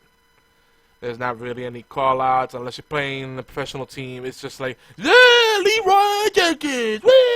You know, it's just madness. And that's not a bad thing, but, you know, it's just the way if you go into a pug, you know, pick up group with randoms, that's the experience. So, nominees so far, unless anyone else wants to add some real quick: Rainbow Six Siege, The Division, Overwatch, and Battlefield 1. So these are games that are with the big focus on teamwork and playing objectives over just running and gunning, you know, KDA crap. You know damn well that Overwatch takes that. I don't like Overwatch. I think the game's kind of bland. The characters are well, you don't have to pick it then. negligible. Pick something else. But the thing is, of all of the games, that is the most popular for the longest stretch of time, and it's the only one that's really an esport, which is what really makes it a step above just being a shooter to being about an actual team. I feel you. Now, Rainbow Six Siege, you're not going to win without teamwork.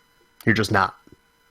I've watched many a stream of people trying to, and you won't. You need at least 2 other people there. Yeah. But Overwatch is like a whole. Yeah. Overwatch is a whole body, though, because if you're up against a team of 6 and you're a team of 3, you're boned. Yeah, and not every class is the same. So you could have a bunch of tanks, and if you don't have any healers, it's not going to work well. So what's your pick? Well, you could have back in the day. What's your pick then? Overwatch for sure? It has to be Overwatch. The Division's more. The Division doesn't fit as team-based. I think that's more of like an action-y because there's a lot more focus on PvE in that. The only way it would fit as team-based for the Division is in the new patch that came out, the survival patch. Because you do have to kind of work as a team in order to overcome some of the new things in the game now. And if you don't, well, you're going to end up dying. And there's no... The gameplay mode in survival is pretty much, you know, once you're dead, you're dead.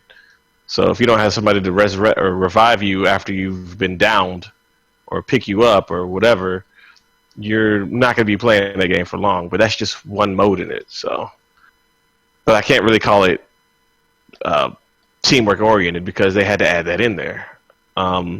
Battlefield, in my opinion, has always been more teamwork oriented because it actually separates people from, you know, the ones that play Call of Duty versus the ones that are true Battlefield players. And but But in Battlefield, you can be effective and be a me first, give me my points type player. Yeah. That's still true. Yeah. Overwatch, I would have to agree with that. Overwatch is probably going to be the one where you're like, okay, we need somebody to effectively work with us in order to even beat these guys, because if we don't, we're all going to lose. It's more dependent on teamwork. We need someone. Yeah, we need a healer to do what they're supposed to do. We need exactly. Yeah, I mean that's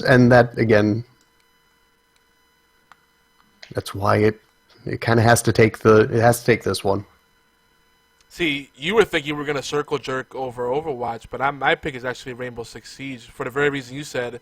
You cannot win in Rainbow Six Siege without teamwork. You need to have at least 2 or 3 people on the squad on comms coordinating together, or else you're boned. In Overwatch, if a single standout player really carries, you could win. You can't really do that in Siege. In Siege, it's possible, but less likely because it's somewhat objective based as well. Or more objective based than no, because I guess the only way it works is if you're defending. Because if you're attacking, you really can't have one man carry in either game. Yeah. It legitimately is a toss up between the two, and because Rainbow Six Siege came out in 2015. Yeah, and the thing is, to me, the reason I'm talking about it now is because I think Siege was because it came out late 2015. Yeah, December 2015. So that first month didn't really count because people didn't really discover it until they really did that first free expansion, and then they had that first free-to-play weekend. Then all of a sudden the game really caught on. That Siege actually came, it got released in March.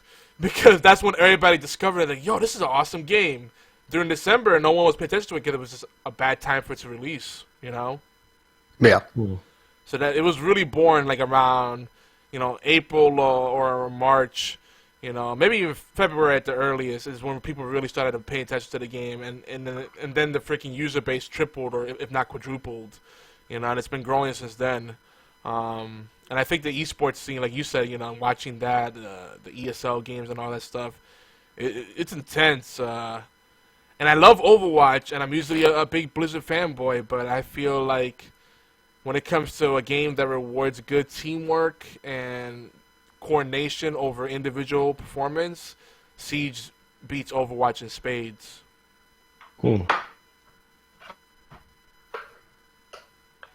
He just closed the door on the topic.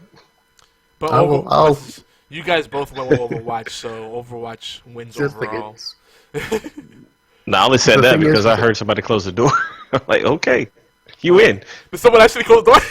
I thought I heard something. Nice. So I'm sure the community will probably go for Overwatch here, if not Battlefield 1. But I'm gonna go with Siege. Next one. I think it's a toss up between the two of them. It's close. It's close. Yeah. I just feel like from the Overwatch matches I've been in, you could have. I've seen. It's always that one player that stands out, and it's like, damn, that one guy is just taking us all out. Yeah, that is true, and they do have the highlights at the end, which kind of does back that up too. I mean, Siege has the MVP thing afterwards, but they don't really. They try not to glorify that individual performance. It's all about supporting each other. It's like, oh, you marked that enemy, even though you're gonna get the kill, you gave him the intel, that counts. Or you disabled electronics. It's all about supporting a team rather than, hey, I got more kills than you. And every time you watch Overwatch, the player of the game is always a multi-kill. It's not the person that does a clutch heal or resurrects the whole team to win the match. I do know Blizzard was talking about fixing that, actually, because they had a couple of the community members send in their ideas of how that should be handled. So hopefully they'll take, and on Blizzard, I mean, they probably will cues from them and fix that. Yeah, they need to address that because I feel like it almost feels disgusting to play in Overwatch and not be a damage dealer. It's like, oh, well, I did all this healing. Yeah, I get accolades at the end, but it's like, player of the game, the guy that got 3 or more kills in a row. Yay. And it's almost always Junkrat or... Who's the other one that tends to get a lot of... Roadhog. Roadhog, you know, all the ones that have the freaking... Yeah, Reaper. Die. Yeah, it's always the same thing. You don't see Mercy in there. You definitely don't see a Symmetra, even though they retooled her. I mean, it's sad. Mm-hmm. You know, Rainbow Six Siege, a lot of times, I'll have matches where I got the least amount of kills, but I'm at the top of the scoreboard because I'm doing things that help the teams out, you know, and that's the way. It helps the team out in ways that are not just killing, you know. Yep. It's a real team game. The next one up here, I think Beard had to step away, but hopefully he'll come back. Best action/arena shooter. Some of the nominees we have here: Doom, Call of Duty, Infinite Warfare. Doom. We can throw in Call of Duty 4 Remastered. Why not? Because it's the same bundle. Halo 5, Titanfall 2, Gears 4, H1Z1, and King of the Kill. Doom. I don't know if I'm thinking H1Z1 would fit into it. I mean, it's a arena battle royal, but it's more of a sandbox. But yeah, we could put it in here. Yeah, if it fits. I mean, like King of the those, Kill Doom has the most.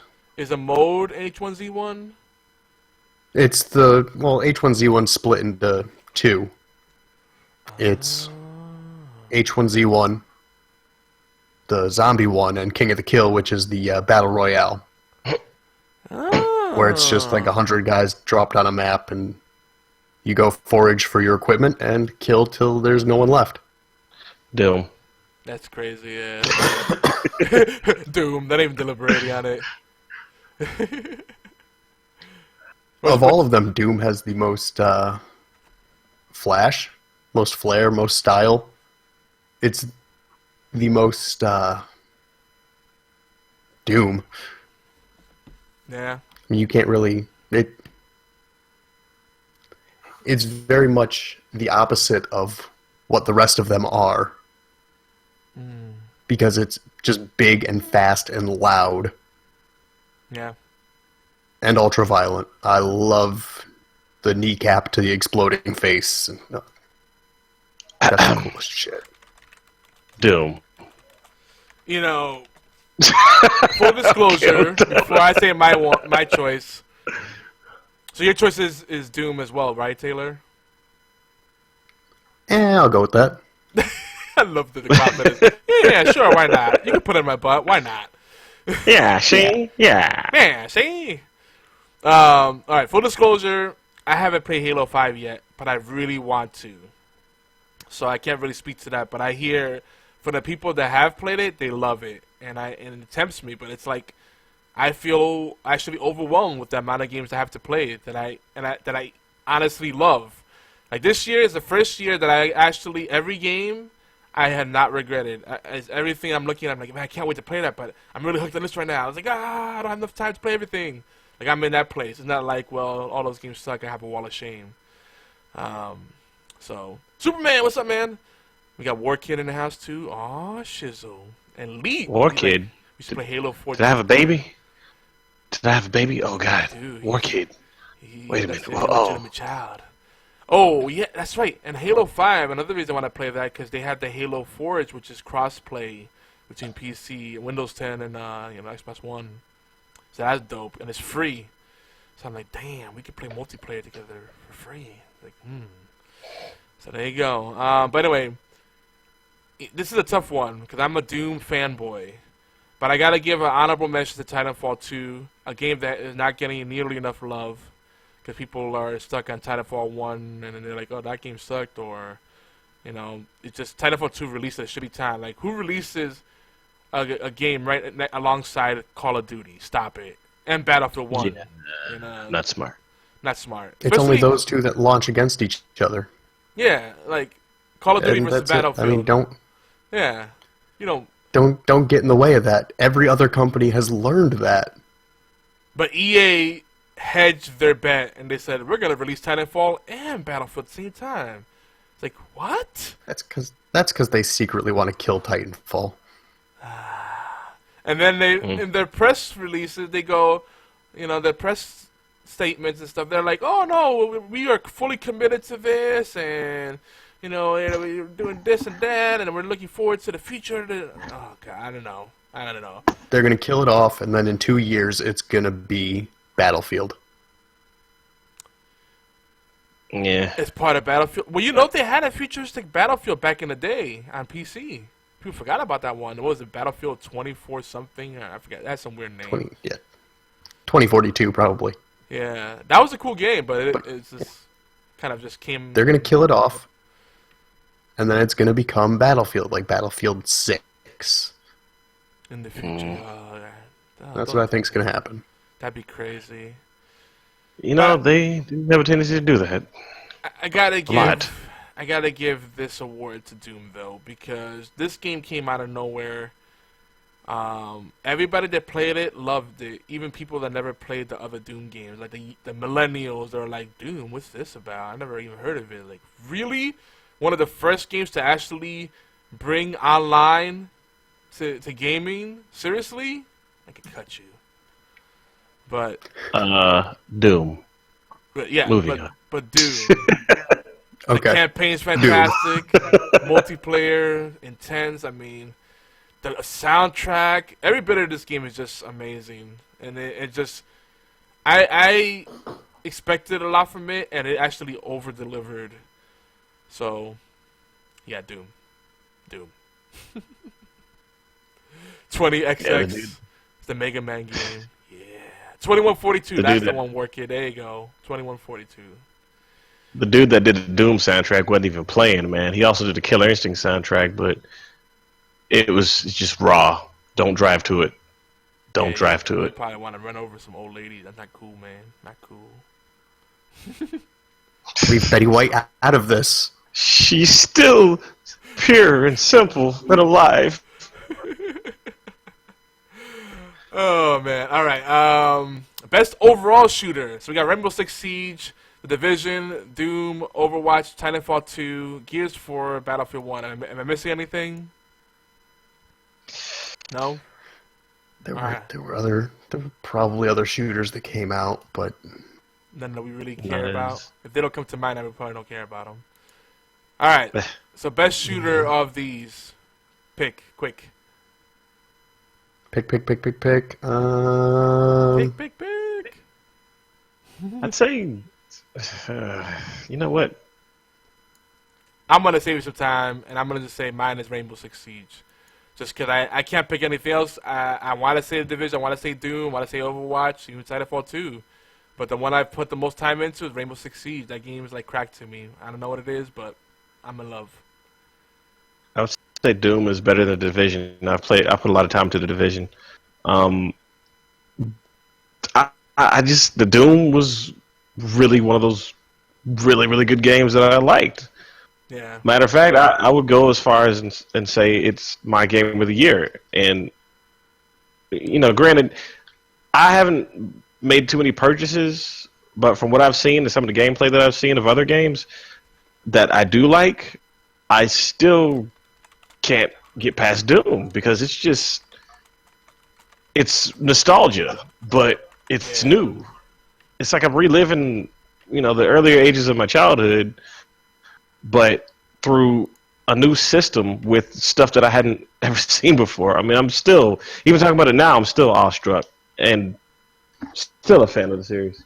I really hope. And demon heads to explode. Yeah, that's pretty much. Becoming a demon. I mean, this game is just raw, visceral, unapologetic fun, man. It's just, man. I wish more people had it on Xbox One. I think if I had friends that played Doom, I'd be all over it. But the people Don't worry, I I'll start playing more. Oh, you have it on Xbox One? Mm-hmm. Oh, shit, we gotta play that then. Because that's my thing. Like you said, you play Division more, but Doom is the better game. I feel like that about a lot of games. It's like, well, where are your friends at? That's a big part of it, too. But Siege is just so many things I love about Siege. It's the kind of shooter I like. But Doom is close behind there. Titanfall 2 also, because I think I did not expect much from Titanfall 2, and I really love that game. That game, fast-paced, and it just performs so well. The movement's just silky smooth. It's a good game, but yeah. Here's gonna be my vote, and I'm gonna throw it at Titanfall 2 for this reason. It's different. It's completely different from. It's very different from the rest of them. Titanfall 2? And it's Titanfall 2, and it's something that, like I said, is going to be cannibalized by the other ones, the other bigger name games. They're going to take the giant robot aspect, yeah, and they're going to fold that in as Titanfall dies. They're kind of they're the trailblazers for it. It's already Titanfall happened. 1 was a Call of Duty already has the mech suits and the robots. It's not a far. So it's not a far step for them to just start making Gundams coming out of the sky and fucking wrecking shit. You mean the mech suits where in the very first release of that Call of Duty, you had somebody fighting in that said mech suit with somebody that was not wearing a mech suit, and somehow they managed to lose that person not wearing a mech suit? It's in there. It's in there. Go back and play the game. It's in there. They're like, damn. Oh my god, he's so strong. Can't fight human. Like, no, it didn't work that way. You're doing it wrong. You're doing it wrong. You need to watch High School DxD. You really do, Everett, man. I'm telling you, you're gonna appreciate that. There's some mech suit love in there. By the way, if you want some more mech action, check out Hawken. It's old, but it's still good. Or even Mech Warrior Online. I love giant robots. Yeah, man, can't go wrong. I got a giant robot penis that I use as a mic. People have seen it. You guys see it on the stream right now. Yeah, sexy. Now that I made it awkward, best cooperative game, and it's a category that doesn't really have many that come to mind. I don't want to co-op with you now. I'm scared. Well, the thing is, the co-op aspect, it's kind of covered in like the team shooter stuff. There's not a lot of co-op games really out there anymore because couch co-op is dead. Yeah. And online co-op, if you're not firing a gun, people aren't interested. And when I say cooperative, I mean the strictest sense where it's you versus the AI, with your friends. Yeah. No PvP. Now, The Division does have PvP, but I'm talking about the PvE aspect of it. So The Division's up there, Dead Rising 4, Dead by Daylight, Don't Starve Together, and Terraria Kappa. I see what you did there. Yeah, you see what I did there. You're sneaky. I'm going to put Terraria/Starbound. This is the same game. I mean, I could talk for hours about Terraria and why it's great, but it is a fun game. Don't Starve Together is fantastic. And as far as cooperative goes for a cooperative game, that's 100% teamwork there. Now, you don't live very long in Don't Starve Together if you're not working as a unit. Especially when it starts going dark and the little creatures come after. Ugh, freaking frustrating ass game. Or you don't survive that long in Don't Starve Together if you're playing with me. I was literally playing the other night, and instead of reaching into a crock pot to take some food out, I still had my torch in hand. I then lit the crock pot on fire, which burned down our entire camp and then killed me. Oh, wow. Did you know you could accidentally trip other people over and they'll stumble and fall down? No, Realism. I'm going to use that. I'm going to use that to my advantage now. I'm kidding. You can't do that. See, I'm giving you ideas. They're like, yeah, I'm going to trip everybody. Oh, that thing's chasing us. Trip. Ooh, my bad. I'm going to punch a beefalo, trip somebody, and run. I like the realism. It's like a scene straight out of The Walking Dead. Like, sorry, fatty. I don't gotta be the fastest, just gotta be faster than you. That's right. Oh, I spilled honey on my knees. Oh, man. Family Guy, right? Come on, I know you remember that. Should we put Ark survival in here? It's still in early access. Yeah. It's got a good theme behind it. You could. I mean, you could easily put that in there because that's another one that definitely requires a lot of teamwork to build a large encampment because you can't by yourself tame some of those bigger dinosaurs. Yeah, exactly. Now without cheating. So now, the fact that Ark went and charged for DLC when the game's not even out of early access, that automatically just eliminates it from the running for me. Yeah. Because they had a game that was almost entirely finished, and then they just kept grabbing for more, it felt like. They should have just put the game out and then sold the dragon shit as DLC when the game was finally released. Now, of this list, Dead Rising 4 was one that we got from a lot of people in our community. I haven't had a chance to play it yet. I really do want to play it. Because even though people say Dead Rising 3 is the better game because it's more of an open world experience and Dead Rising 4 is more linear, last I checked, Dead Rising 3 doesn't really have online. This does. So why doesn't that doesn't make any sense? Because Dead Rising 2 had co-op, right? I don't remember because I barely played 2, and so I can't really speak to it.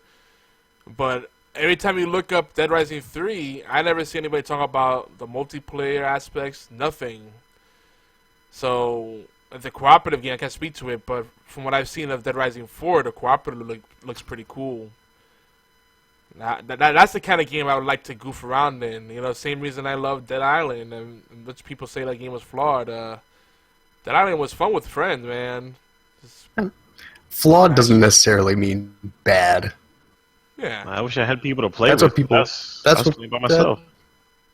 That's what people need to get out of their heads. If something's flawed or buggy, that doesn't make it bad. Yeah, it's at least a good foundation, you know? Like, Duke Nukem Forever wasn't bad. Oh, by no means, yeah.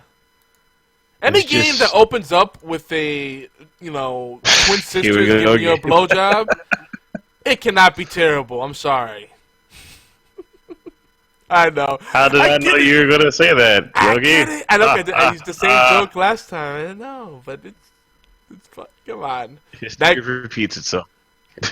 That game is like Bulletstorm. Like, it just fires at all cylinders. It's this crazy mess. But, of course, Bulletstorm has far more polish and, Well, it's funny you mentioned that because there's going to be supposedly a Duke Nukem mod for Bulletstorm. Yeah. That they're going to release, I think, Xbox One when it comes out? If you pre-order it, you get it for free. I think that's the deal. I'm tempted because Bulletstorm is another game that's really good, but it was plagued by the unfortunate bad multiplayer. Like, the multiplayer wasn't that great.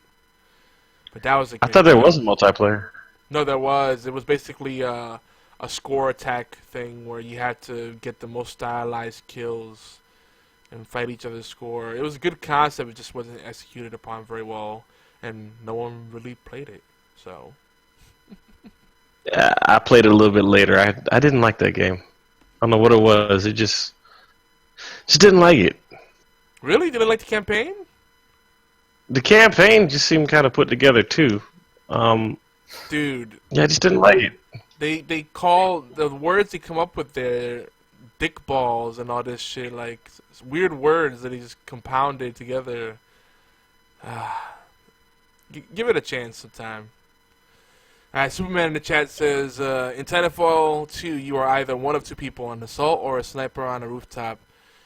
He says, I can't count how many times I am running on the roof, and I get sniped out, and then they move all the time. The map is so big, and it's hard to keep an eye on the whole map, so it's good and bad at the same time. Yeah, I can see that. And Beard's telling WarKid that he deleted the game when they pulled out that, the Ark early access is cancer enough. Early access and DLC? Fuck that. They're the same people making Paragon. Oh, same people. that make Ark are the people that make Paragon? That puts things into perspective. Interesting. Paragon's pretty cool. I keep forgetting about Paragon. Wait, Paragon is Paragon. He's talking about Epic Games. They're the ones that do Bulletstorm. I think what we're talking about. I'm getting all confused. I know Paragon is Epic because too many conversations going at once. Yeah. Now Paragon is Epic Games because you have to use the Epic Games installer to install it. I got into the beta on that, played it a couple of times, and never got back to it. It's a good game, but that market's getting saturated. Speaking of which, best MOBA/arts. Pass. Your favorite genre. Was there a MOBA? Was there a MOBA that actually came out this year? Because all of these are fucking ancient. Battleborn doesn't count. It was trash. And the rest of these... MOBA, not mobile. The rest of these MOBAs are... They're old. Oh, Workit said Epic Games MOBAs makes Ark. Not. Oh, I didn't notice that. Yeah, they're old, but there's new content, so they're still relevant. They're still part of the zeitgeist, so we're going to talk about it. Did you not hear our disclaimer at the beginning of the show? Pass. Look, I'll put Paragon, Paladins, and even Overwatch. I still consider that kind of a MOBA game. I don't care what anyone says. But see, then it makes it unfair. It's an arena shooter. It makes it unfair. If you put Overwatch in there, it's automatically better than all of them. Yeah, I'm gonna get rid of Overwatch. It's gonna make it unfair.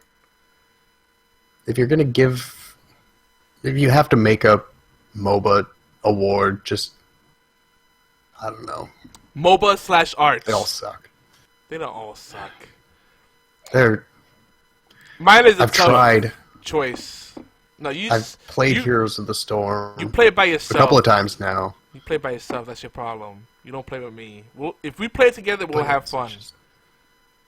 But you're a jerk face. You play by yourself, and they're like, I hate it. Like, yeah, because you play by yourself. You don't solo queue into a MOBA. That's the golden rule of a MOBA. But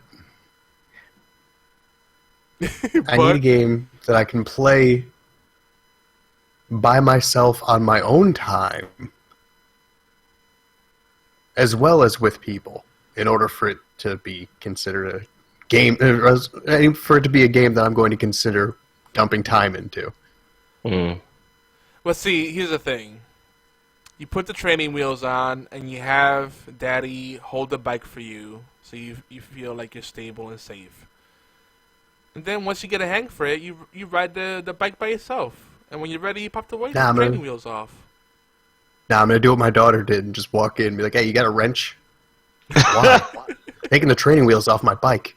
Damn. Okay. 5 minutes later, she's doing laps around the house. That's hardcore. Yeah, really. That's how I'll do it. Well... But, yeah. I'm not a MOBA guy. I know. One day we'll play a MOBA that we enjoy together. One day. I thought we had fun with Heroes of the Storm when we played together. Ooh, excuse me. Yeah, Heroes of the Storm was fun. I enjoyed that. Yeah, and I played with Taylor too, and I could have sworn we had a good time. It gets boring so fast. Because you don't like the laney phase. You would want it so that you could just roam around and do whatever you want and not have to stay in lane. Am I right? Yes, I want to play Diablo instead. Diablo is still a pretty viable one. Especially with the new DLC coming out. Smite DLC came out. Smite is probably the best bet, though, because Smite, there's a lot more roaming. Or you could play Arena Mode. Have you not played Arena Mode? It's just straight-on fighting. No lane phase, no jungling, none of the bullshit that makes MOBAs tedious. It's just, come at me, bro, let's go. It's perfect for you. But jungling is the only MOBA term I know. Oh, my lord. So you complain about the tedious stuff, but then you want the tedious stuff. There's just no pleasing you. It's not that I want that stuff. That's the only thing I know, and that's the... See, I can see you be the guy that's jungling and just, like, you just get lost in the jungle just roaming through the woods, like, while your team's getting decimated. just zoom in with autistic focus on just killing little rats. Ooh, I got 10 gold coins for that kill. Yay! I don't know why. That sounds like a good game, though. Oh my god. Well, I'd play that rat shooter. My choice is, I'm gonna throw Strife in here because Strife still tries to be relevant, and it's a cool game. I like the pets, but it's just it's like everybody's making a MOBA now, and it's a tough market. League of Legends, of course, it's always good to go back to. I love Dota 2, but I just don't have enough friends to play it, sadly, and it probably is the best traditional MOBA. But as far as accessibility, Smite and Heroes of the Storm win hands down. And I would pick Heroes of the Storm, but my friends are playing Smite. And you know what? Smite also wins because, again, the High-Res Studio is based out of Georgia. And they are always giving us codes for the game and all this stuff, and they're just awesome. So my game has to be Smite, but by a slight edge over Heroes of the Storm. Because Heroes of the Storm is actually everything I always wanted in a MOBA. They took out all the parts that make the games toxic and really elitist. There's no store, so you're not spending hours trying to figure out what the items are and the best builds. You're just focused on the action, and there's no individual stats. It's all about team opportunities, and that's the way it should be. Everybody levels up at the same rate on their team. So if your team fails, you fail as a team. If you win as a team. So I think Heroes of the Storm with everything is the direction of where MOBA should head to become more mainstream, more accessible. But Smite wins here. By slight edge. What do you say, Mr. Warchild? I don't really have an opinion about it too much. I don't play too many, but if you say Smite is good, Smite's good. Have you tried Smite? Give it to Battleborn for jokes. Nice. I think the other problem is also I'm trying to get good. back into PC gaming again. Battleborn is actually a good game. It's just No. what terrible timing. Releasing alongside Overwatch. Another dumb move. Like, hey, Blizzard's Battleborn releasing- proves. What does it prove? Battleborn proves one thing: Gearbox can only make Borderlands. Yeah. No, but Every other game. No. Colonial Space Marines was one of the best games ever made. I don't know what you're talking about. What? All those glitches, and I'm an AVP fan too. Which, by the way, if you haven't seen the Alien Covenant trailer, you need to watch it. I was being sarcastic. The game. It's a decent Better put some game, bass in but your sarcasm. It's just, man. Not a good Aliens game. Mm-mm. It wasn't a good game. It was a game? If it was if that game released as some random shooter game for $20, $30 as an indie game, people would have jerked off to it. Like, man, this game's amazing. But you put that kind of pedigree behind it, and they come out with that. It's like, what? You expect Just more give me from the old school AVP from the arcade. Yeah. I don't know. I don't think it's fair because they really got lucky with Borderlands 1 and 2, and that's it.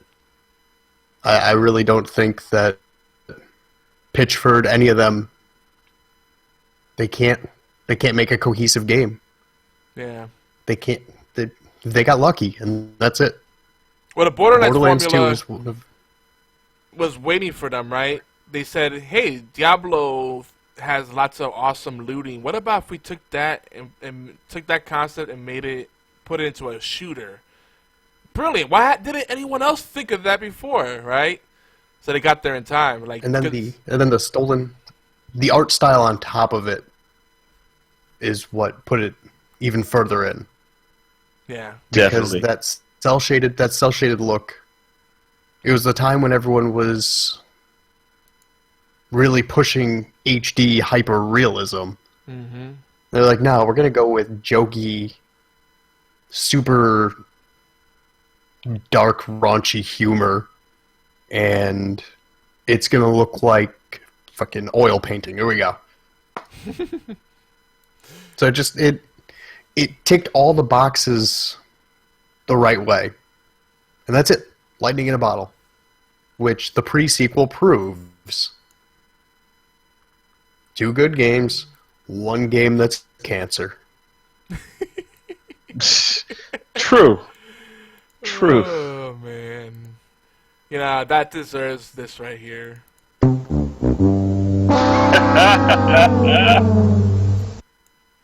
Yep. That's for you, Gearbox. Yeah. You know, Gearbox so far seems like that one-hit wonder.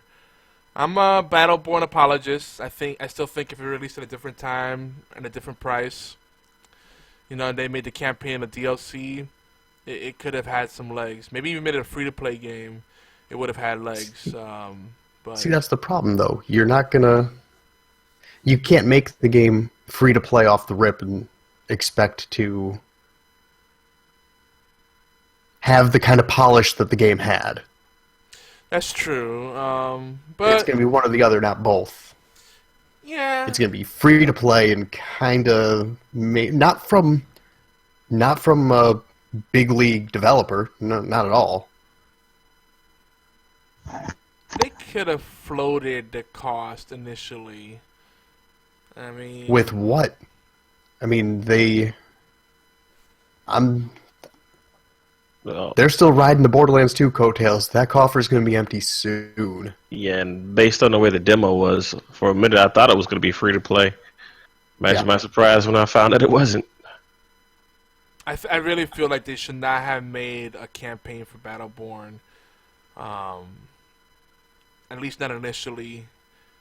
$30 title. I don't think many people would have blinked. People would have just picked it up just based on the price. Like this looks interesting. I think the Full campaign price? was Nope. important.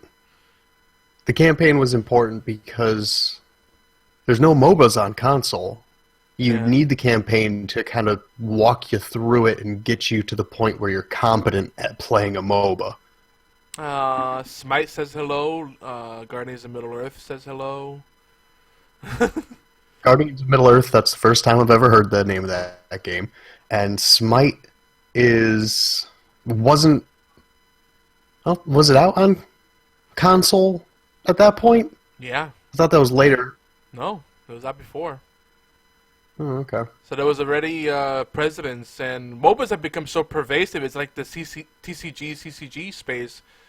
People at least have a basic understanding of what to expect, even if they're not masterful at it. So Really? Outside of like the Twitch environment, I've heard nothing of MOBAs. Yeah, you think so? So I don't think they're as ubiquitous as you think. They become more ubiquitous. I don't know. Everybody's jumping on the among bandwagon. console, Look at mobile. not console.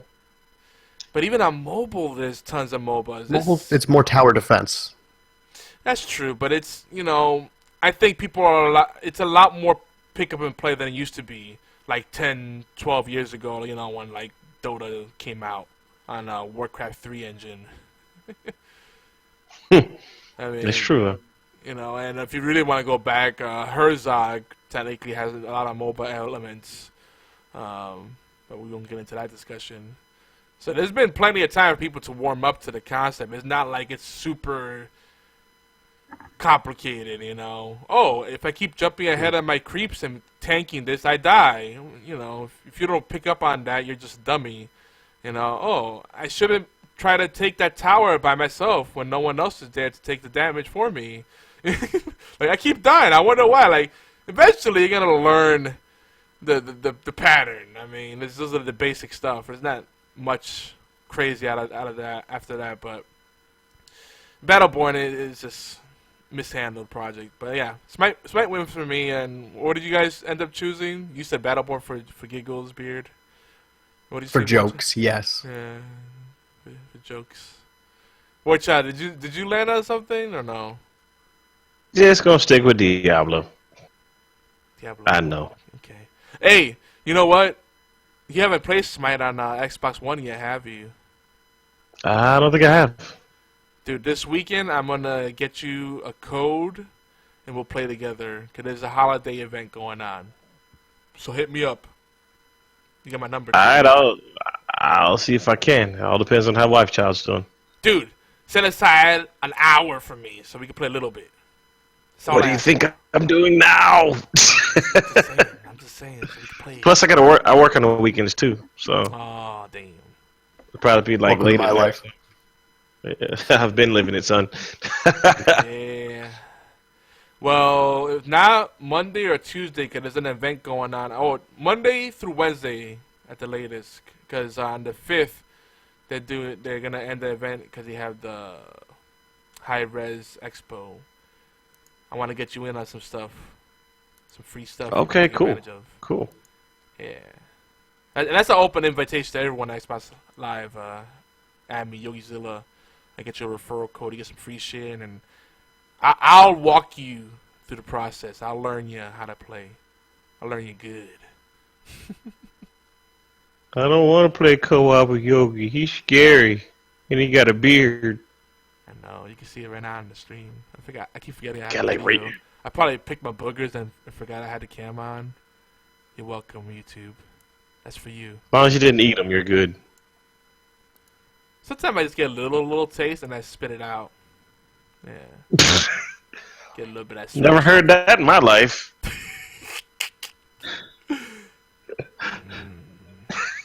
Oh yeah, and War Kid is talking about Smite Worlds next week and Paladins Championship. Yeah, alongside the High Res Expo. It's gonna be huge, man. It's gonna be huge. All right, Superman. Have a good night, man. Don't forget, if you want to send some submissions for your Game of the Year picks, send to mail@geekyantics.net. There you go. So if you can join us live, we'll take the community picks into consideration. Maybe we'll make some new category. Maybe if you have a suggestion for a category, why not? It's all about you, the community, the gang, everybody get involved. And that's just about us. All right, next category: best art direction / most creative. All right, this is a mishmash here. There's a lot of games I want to put in here, but I got it down to Overwatch, Star Wars Battlefront. I know that wasn't this year release, but I want to put it in there because I don't think it got enough love when it released. Battlefield 1, Gears 4, The Division, and Salt and Sanctuary. All right, just thinking about, now. I'll admit Gears. Sorry, go ahead. No, I was gonna say, what I want you to think about though, the tricky thing about art direction is that it doesn't automatically mean that graphics have to be cutting edge or top notch, but it just has to have a good blend of the different elements: visual, audio, story, whatever. All those elements, all those creative elements. If it feels like, if it overall comes together in a nice package and it just feels right, and it elicits emotion, the appropriate emotion, then I think that's good art direction. Can we agree on that? Agreed. Yes. All right. So with that definition in mind, what are you guys thinking out there? Am I missing anything here in the nominees? Anyone in the chat want to throw in one? Final Fantasy 15 with the boy band. Dude, have you played it? I'm tempted. I've been watching a lot of gameplay of it. It's so tempting, but I am broken. It is amazing. If you've ever loved a Final Fantasy game, yes, I have. This is the. I'm one of the weirdos that loved 13 and 13 too. This is one of the best Final Fantasy games ever. Oh man, that's saying a lot, especially after it is. Stuff. Okay, and I regard your opinion quite high, so.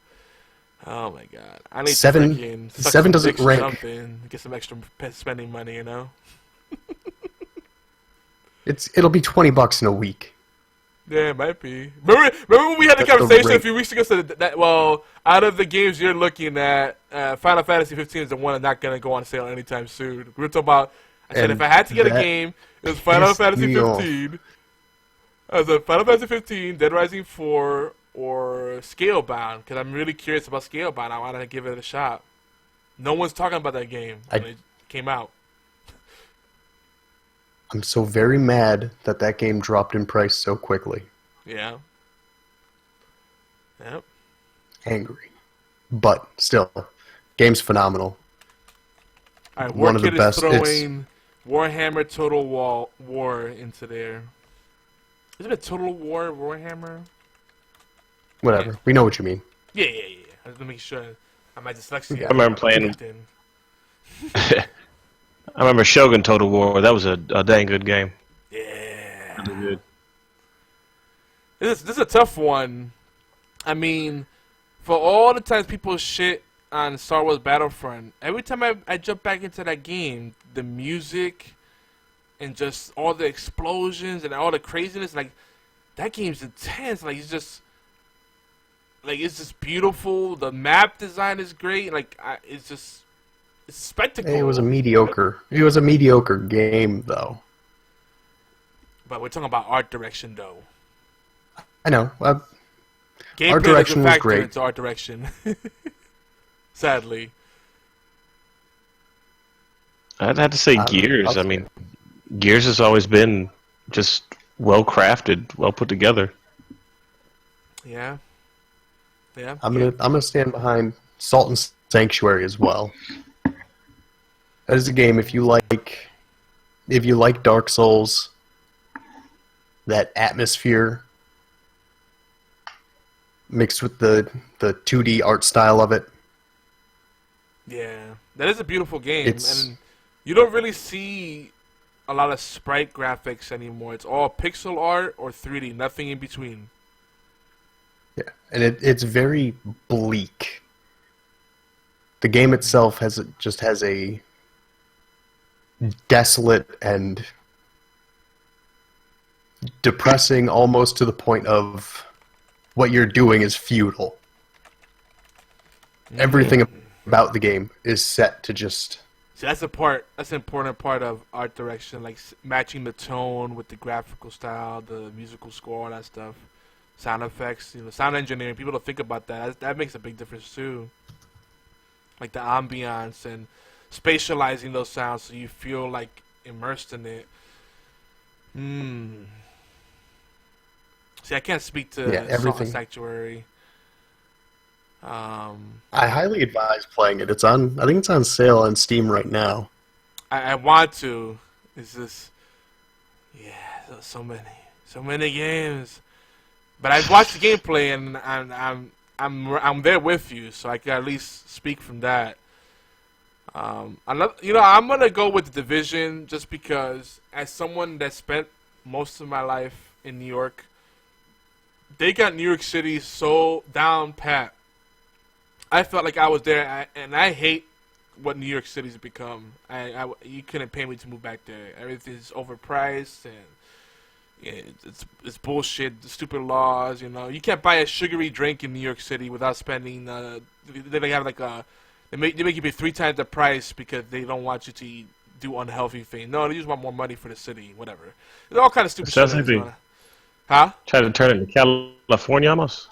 Yeah, pretty much. It's going the same path as California with stupid laws, and New York City used to be so great, and I miss it. And then I play The Division. I'm like, man, it's like I'm being teleported back to New York City, and it makes me nostalgic. And it's like, man, it's like it almost makes me want to go live there again. Almost. That's how compelling it is. Wow. Just that game, I'm always impressed on it. Like on console alone, it looks gorgeous. On PC, it's like wow. Like just the little details, like the snow piling up on your uniform, right? Looking at the street signs, looking at the posters, the billboards, looking at little cracks and crevices. Exploring inside the building. The buildings are not just little cardboard stand-up things hiding in the background. You can go inside of mostly everything. That world is just massive in scope. You look at that map, you're like, oh, it's not that big, but it's just so many nooks and crannies and so many levels to everything and layers. Here's where I'm going to disagree. Okay. Not even respectfully disagree. I'm going to say you're wrong because what they pitched that game as from an art and creativity side was much larger and much grander than what they delivered. Yeah. That is true. So from day one, yeah. Yeah. what they had initially billed that game as, it doesn't even come close to what it was said to be. It was going to be all 5 fucking boroughs, and it was going to be as intricate as it is all the way throughout, and that didn't happen. And that's so that just about every game under the sun. Let's just face it. That's par for the course. Every Ubisoft game. That's par for the course with every AAA studio, or every overhyped thing. There's like they never keep up with that kind of scope, I don't know. Battlefield 1 kept with what they hyped it out to be. Do you think so? I don't know. I feel underwhelmed sometimes with Battlefield 1. Well, it was going to be underwhelming. It's another Battlefield game, but it's exactly what they presented when they dropped the trailers for it. You say what you will about EA, but they did not lie about what that game was. And plus, you're saying art styles and like storyline, just basically the whole thing, right? That makes the game. Yeah. Yeah, storytelling will go into it. Yeah. When you lie about a certain aspect of the game, it will subtract from another aspect of the game. So you don't have the same view on it anymore. You're like, oh, well, this was not supposed to be like this, and then it makes you lose interest. Yeah. Because, perfect example, Fable. They said that in Fable you're going to be able to completely build castles and go off the rails on the maps. You can explore everything, and it ended up being a lie. Yeah. And then the aging process was horrible too, because you're looking up, you're marrying a princess that's 20, you look like you're 55. Fable, it was hyped up, but at the end of the day, it wasn't really what it was supposed to be. Yeah.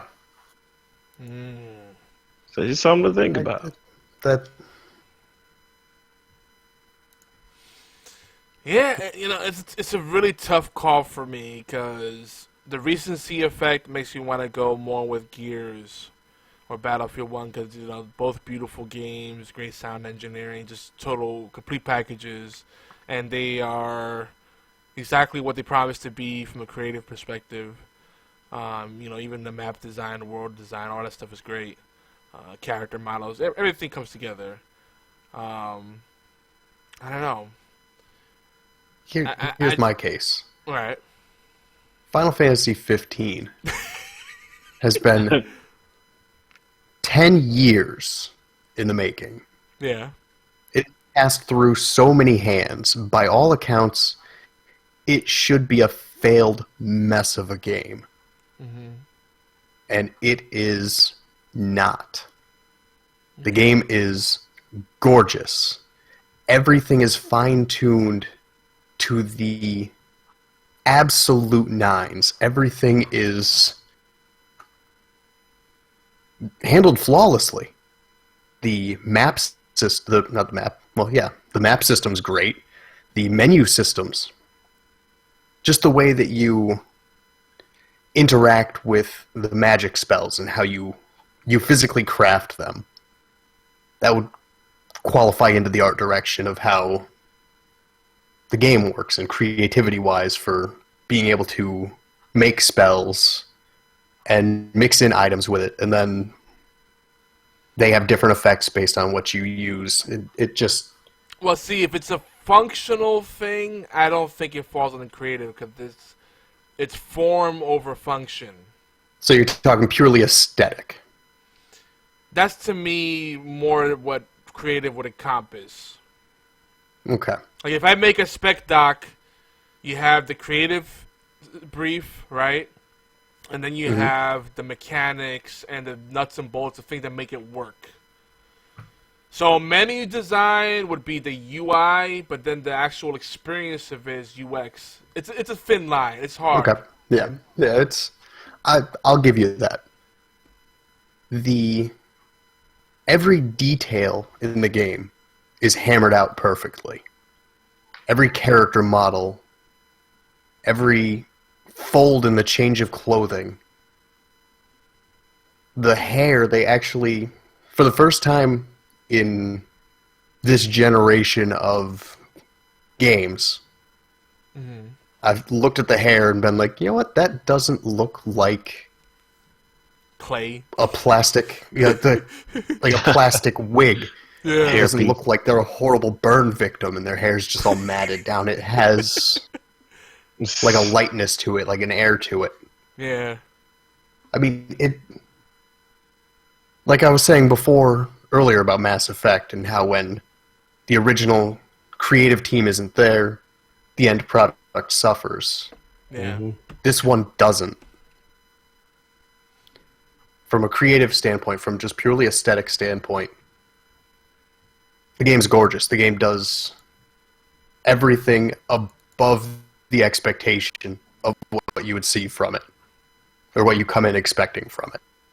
So I'm gonna have a to 10-year see, hyped fucking game. Wow. I'm gonna have to see if we could get some pull with one of their PR people and get a free review copy, or if one of our listeners wants to give me a copy so I could play it and I could speak to it with full confidence, you know, because Beard over here is building it up like crazy. I would like to try it myself. It sounds. Play it. If you're a car salesman, I'd be driving off the lot right now, and then asking what happened to my money. The car that you drive in the game. Gorgeous. Let me ask you this: was it worth the pre-order, or would it be worth the pre? It was worth the pre-order. I'm kind of bummed that the price dropped less than a month after the game came out, because I would have liked to play The Last Guardian first and then have my life absorbed by Final Fantasy 15, but that's just not what happened, and Final Fantasy 15 is the only game I've sat down and played on my TV for the last 2.5 weeks. And you know, the one thing I didn't like, I'm not really sold on these characters. Do they grow on you? Can you tell me that? They do. Least? Okay. Cause they feel genuine. They feel believable. Okay. They feel like they're actually real people who have been friends for a while. Because see, that's the thing. For Final Fantasy, for me, it's about caring about the character. That's the number one thing. Everything else, I don't give. You know, everything else is just secondary. But that if you don't have lovable characters, you lose. You know, I mean, Ares, anybody? She lost. I like Ares. Yuffie all day. Yep. So, I'm gonna go with Lightning. I like 13. Suck it. Lulu. Suck it, internet. Because she had the breast cleavage. Everyone's hatred of 13 is just... It's overstated. They're wrong for hating 13. That just became the cool thing to do. Yeah. 13, 2, and 3, shit all over them. 13, the complaints about the game are explained by playing the game. Yeah, hallway simulator. Oh, boo. Oh my god. Look at the maps of Skyrim. Hey, wait. You better not be putting Skyrim down now. Hang on. No, let me explain. I don't like Skyrim, first of all. Second of all, if you look at the maps of Skyrim compared to the previous Elder Scrolls games, that's a hallway simulator. Yeah. I'm an Oblivion Those maps fan. might as well be straight fucking lines. I don't people know shit on 13. Because look at the maps. Think back to Morrowind. As much as I love Morrowind, it was pretty straightforward, up, down, or to the left or to the right maps. That was a hallway simulator. Yeah, but it's saying for all the hype the Skyrim gets, it's a step back for the series when you compare it to Oblivion. I see what you're saying. Yeah, I'm an Oblivion fan. Yeah. I like Skyrim, but I don't love it. And then people just crap all over Final Fantasy 13 when the reason that you can't explore for most of 13 is explained in the story of the game. Whereas the dungeons in Skyrim are just straightforward dungeons. Yeah. Sure, you can go and explore the outer world and fight dragons and People I'm just saying. overreacted to 13. But man, we barely made it through like what 6 categories. So next week we're gonna jump straight into the rest of the categories and hopefully finish it in 2 episodes. Might have to go for 3 episodes. We got a lot of discussion to be had. Here, we can bang out 3 of these in 20 seconds. No. We can leave it for next show. Oh yeah. Can we just get to the discussion? We can totally hammer. Yeah. We'll give you guys a preview. We are about to wrap up. But for Best Art Direction, Most Creative Game, I guess we landed on The Division for me, Final Fantasy 15 for Beard. And what did you land on, Warchild? I saying Gears of War because it's just Gears of War 4? Okay. Gears has always been very well put together. I haven't had any issues with music. I've loved the sounds. I love the interactivity, and especially the heads-up display, the view of the character. Everything just looks unique, including the storyline. Which the cameras are good too. Yeah, cameras are good. There's a guy. God, what's his name? Is Barricade on YouTube that does a lot of Gears of War lore videos, and I started watching those.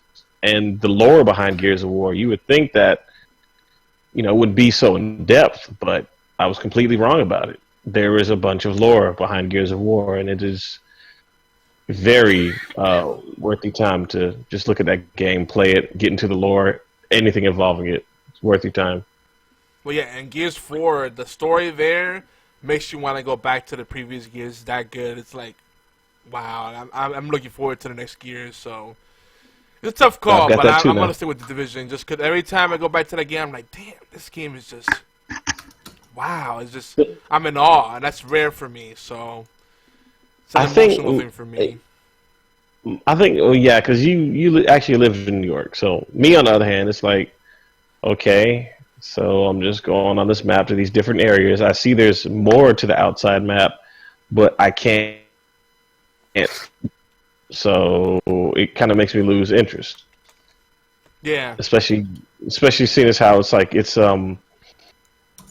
level based. You're level 5. You can go to this little barrel in the upper, let's say, eastern side because of the fact that you got level 20 enemies there.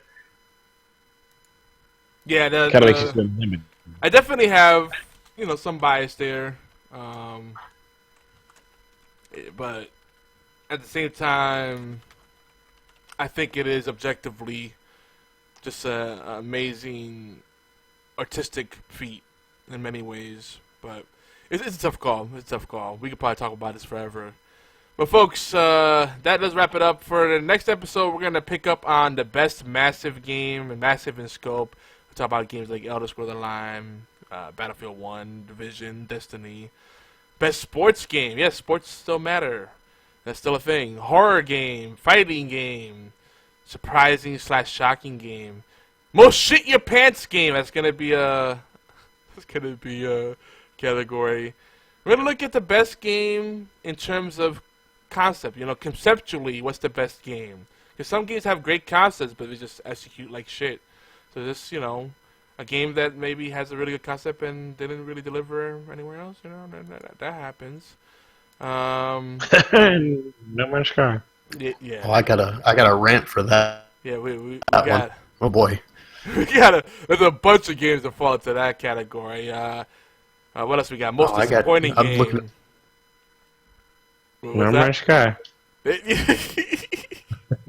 What was that, Beard?